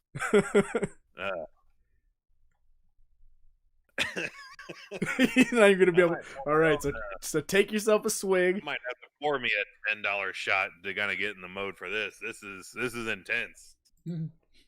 That was one of the lesser lyrics. Rough I didn't. ones. There's a lot of rough stuff. This is tame, man. This is their radio single. Yeah, this is the non-radio edited versions of their tunage. All right, Macho Man. All right. Beg for your life, you won't escape the knife. Your fate was sealed today. Disease has spread. You pray for death. Evisceration plague. Stabbing compulsion overwhelms my mind. Terrorized screaming follows the thrust of my knife. I wrench the blade from the chest to the crotch. Organs and entrails fall to the ground. I need a live woman to fill with my fluid. Sorry. A delicate girl. A delicate girl to mutilate, fucking kill. Jesus Christ. Body exceptional. She thought I was normal. I wanted more. That's what the simulators always ended with. But I was ready for more. Oh yeah. Wow. Okay. I wanted more. Was that the end of those? I mean, I definitely could have sent him more. Next Okay. line is I came blood inside of her. The next one is what? The next line of that was I came blood inside of her, but I didn't want to send the rest of that. It's All right. gross. So hook him up with one. Try it more. again. I'm going to try the last bit one more time because we watched a Louis Anderson movie today and it made me think of last week. It's like trying Louis Anderson as a metal singer. I need a live woman to fill my fluid. A delicate girl to mutilate, fucking kill. Plenty exceptional. She thought I was normal. I wanted more. It's so, dude. It's Clint Howard. Like, your Louis Anderson is Clint Howard, and it fucking kills me. Oh shit, Teehee, it's Tori. Stop coming blood. Oh no, Teehee, it's Tori's in the house, and we're in After Dark segment, and it's a rough one. So someone pick a number between 1 and 12. 11. All right, so we're going with album number 11, A Skeletal Domain. Now pick a number between 1 and 10. 2. Sadistic Embodiment. It's important to note that the remix. Do you want to let the people at home know the genesis of this idea? Why did we decide to do this? First of all, so a news article came out the other day. Yeah, here you go. The news article headline was Cannibal Corpse guitarist arrested for something. I don't know why they were raiding his house. I think there was a fire, but once they got in there, they found weapons and human skulls. This motherfucker had real human skulls. But now I remember. If you go through some of the songs in their discography, it kind of spells it out. You know, my basement is full of human skulls. Yeah, like I have weapons for murder. My basement full of guns and skulls. It reminds me so much of that Key and Peele. The fire. The Key and Peele skit where the rapper his song is confessing to the crime. That's literally what Cannibal Corpse did. So it's fucking comedy gold. Again, if you love Cannibal Corpse, that's all good, but it was too funny to not do, so we have to do it. None of these lyrics are funny enough. All right, find him a gross one. Send him a gross one. I'm looking. I think I might just go back to what mine won't turn up. Send me the one that I randomly got there between 2 and 11. Yeah, there was nothing good in that one. That entire album kind of sucked. A Skeletal Domain. It's not their best work. Not their best work. I'm a big fan of Evisceration Let me Plague. see. What's the song? The song was Evisceration Plague. Well, I already sent you some stuff from that album. There's Necropedophile. There you go. Give him that one. Nah. You don't have the balls to say those lyrics. Listen to me. Give me the goddamn lyrics. Send them to me. I will do it right here, right now. We'll do Arnold Schwarzenegger. Draw from the Guar well. Fuck yeah, dude. But Guar is awesome because they were in on the joke. Like, they were having fun. Cannibal Corpse, it's like, I tried to listen a couple weeks back, Remix and I pulled up some of their songs, and that shit is not for me. Oh, here's a good Conan the Barbarian one for you. Are you sending that to? Yeah, I'm gonna send it to Evil, but you can pull up your phone on Facebook to see the message. Okay.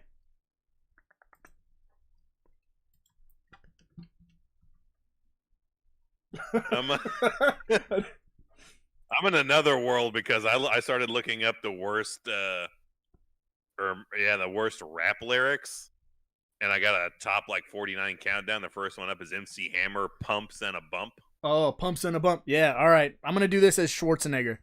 Guys, what is this song you just sent? Fuck, I don't remember. Reopen close tabs. Close tabs. Puncture Wound Massacre. Stab Hack / Kill ×8. Puncture Wound Massacre. All right, come on, listen to me.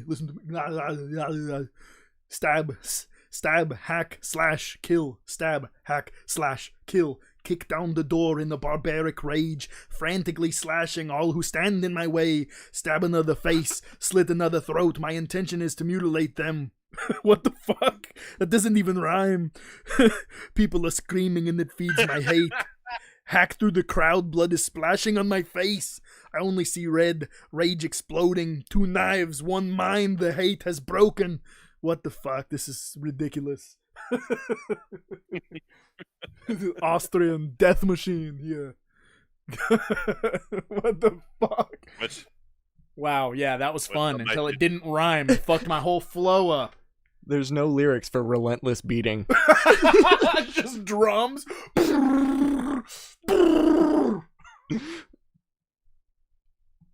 I haven't done a Stallone in a prolonged sense, but I wonder if a Stallone could do MC Hammer on the Pumps and a Bump. Give it a shot, and then we'll fucking call it a night, guys. We're gonna end it. Okay. I don't like him. I want a Stallone for this one. Give it a nice little intro. What are you doing? How are you doing it? And we'll I'm gonna take a stab. Stab slash as Stallone trying to do some lyrics from MC Hammer's Pumps and a Bump.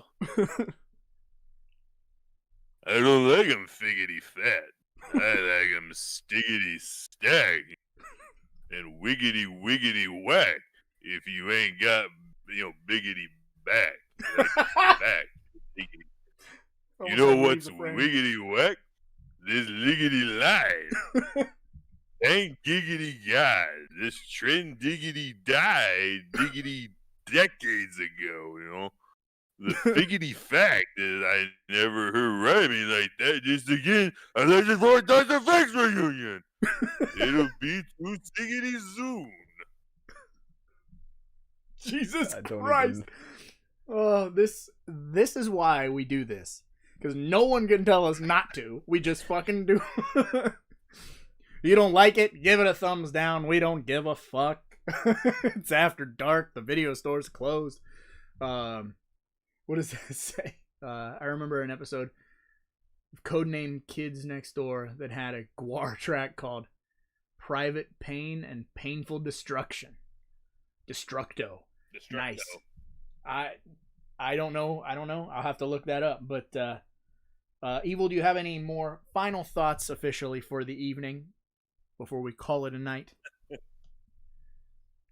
I couldn't wait to get normally it's Roger going, man, I can't wait to get to the show and hang out and BS. And most of the time I'm kind of nerve-wracked to get into it until things get going. But this was definitely a week like I've had a lot going on, and I definitely look forward to turning the lights on and getting goofy. I definitely needed it this week. It's been exhaustive and physically painful, so can't wait to do it again for next week. Looking forward to our next topics. Should be breezy fun. Don't even need to research what we're doing. Easy breezy. Easy breezy. And I think one of these times this should be the whole live stream, is we have absolutely no topic again and we just do this. We're like, try saying something like this. Oh yeah, we definitely will be I want to do another just like an audience appreciation, because again, guys, if you're still here, there's 13 people in this motherfucker, which blows my mind every single time. Like, you guys seriously get us through the week. Like Evil was saying, he had a rough fucking week. We actually haven't been able to talk much because of how rough everything's been going on, and we look forward to this so much, and for you guys to come hang out and listen to us fucking ramble for 2+ hours makes everything worth it. So I want to do an episode very soon where there is no topic. It's just a, hey, you know what? Let's hang out. We will be able to keep up with the chat. We'll fucking answer every question, because so many of them I miss so many questions, and then we can just shoot the shit. We can have fun. We can go in all the weird directions we want to go, and it'll be nice. It'll be nice to kind of stream. That is. Say what? That's a really old school live stream format, is what that actually is. I built a video store in my basement. AMA. Yes, ask us anything. Yeah, there you go. We'll post it on Reddit first, and then we'll start pulling from there. There you go. But I'm a horror and pro wrestling fan. Ask me what that as a phobia of public speaking. I'm on a YouTube channel. Ask me anything. Christopher Harris is giving me the rundown on what that episode is called. If you can find it via YouTube or whatever, post it in the Discord. That is like our go-to with the full movies and full episodes, Because then if we are struggling to find something to watch, we throw on those movies. I still need to watch Home Sweet Home that Ben Grimm posted in there. I'm going to get to that very soon, even though Thanksgiving has passed us by.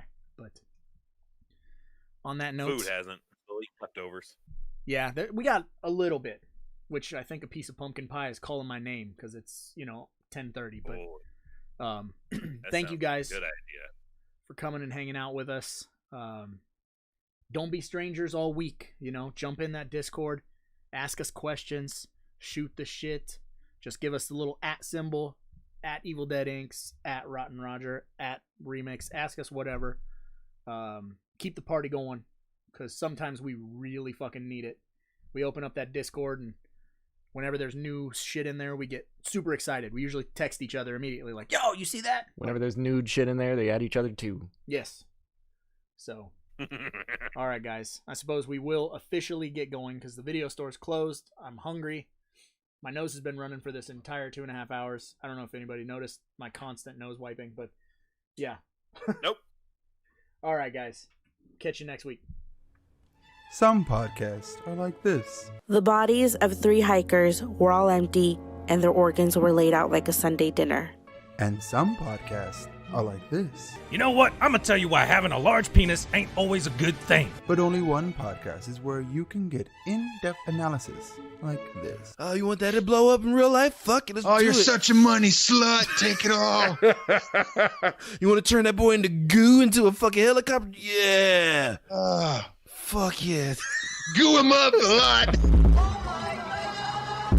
You are now listening to Cult 45. This is Beat 'em Down. And I'm Random Randy Savage. Find us on all your podcatching apps like Podbean or Spotify. And follow us on Twitter, Instagram, and Facebook. Or just go to www.cult45podcast.com. Also, check out our YouTube for that sweet, sweet video content. And for just $3 a month, you can join our Patreon at patreon.com/Cult45podcast for exclusive content and swag. Cult 45, the only podcast that puts hair on your chest. What's up, guys? Frank Fulci here. If you like collecting horror movies, horror memorabilia, horror action figures, horror clothing, then my channel is the one for you.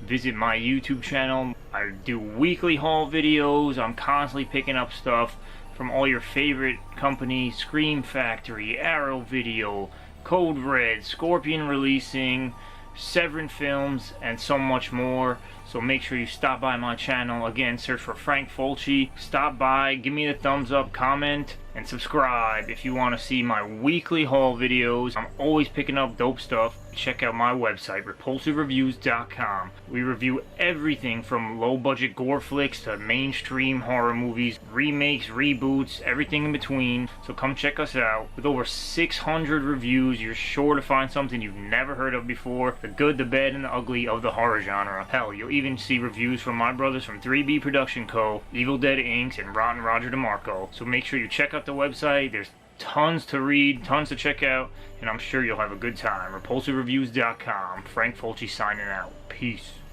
Tell them, fuck you! Trying to introduce... Fuck you, you piece of dumb fucking dog shit.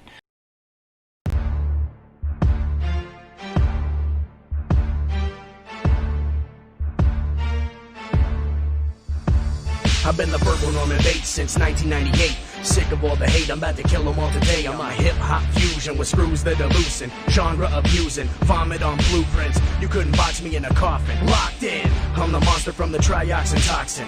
Don't forget it, I'm a sick, twisted idiot, killing off little kids, say I'm out revision it. Get it, bitch, I'm a Camp Crystal Lake type. Waiting late night, get you with a steak knife.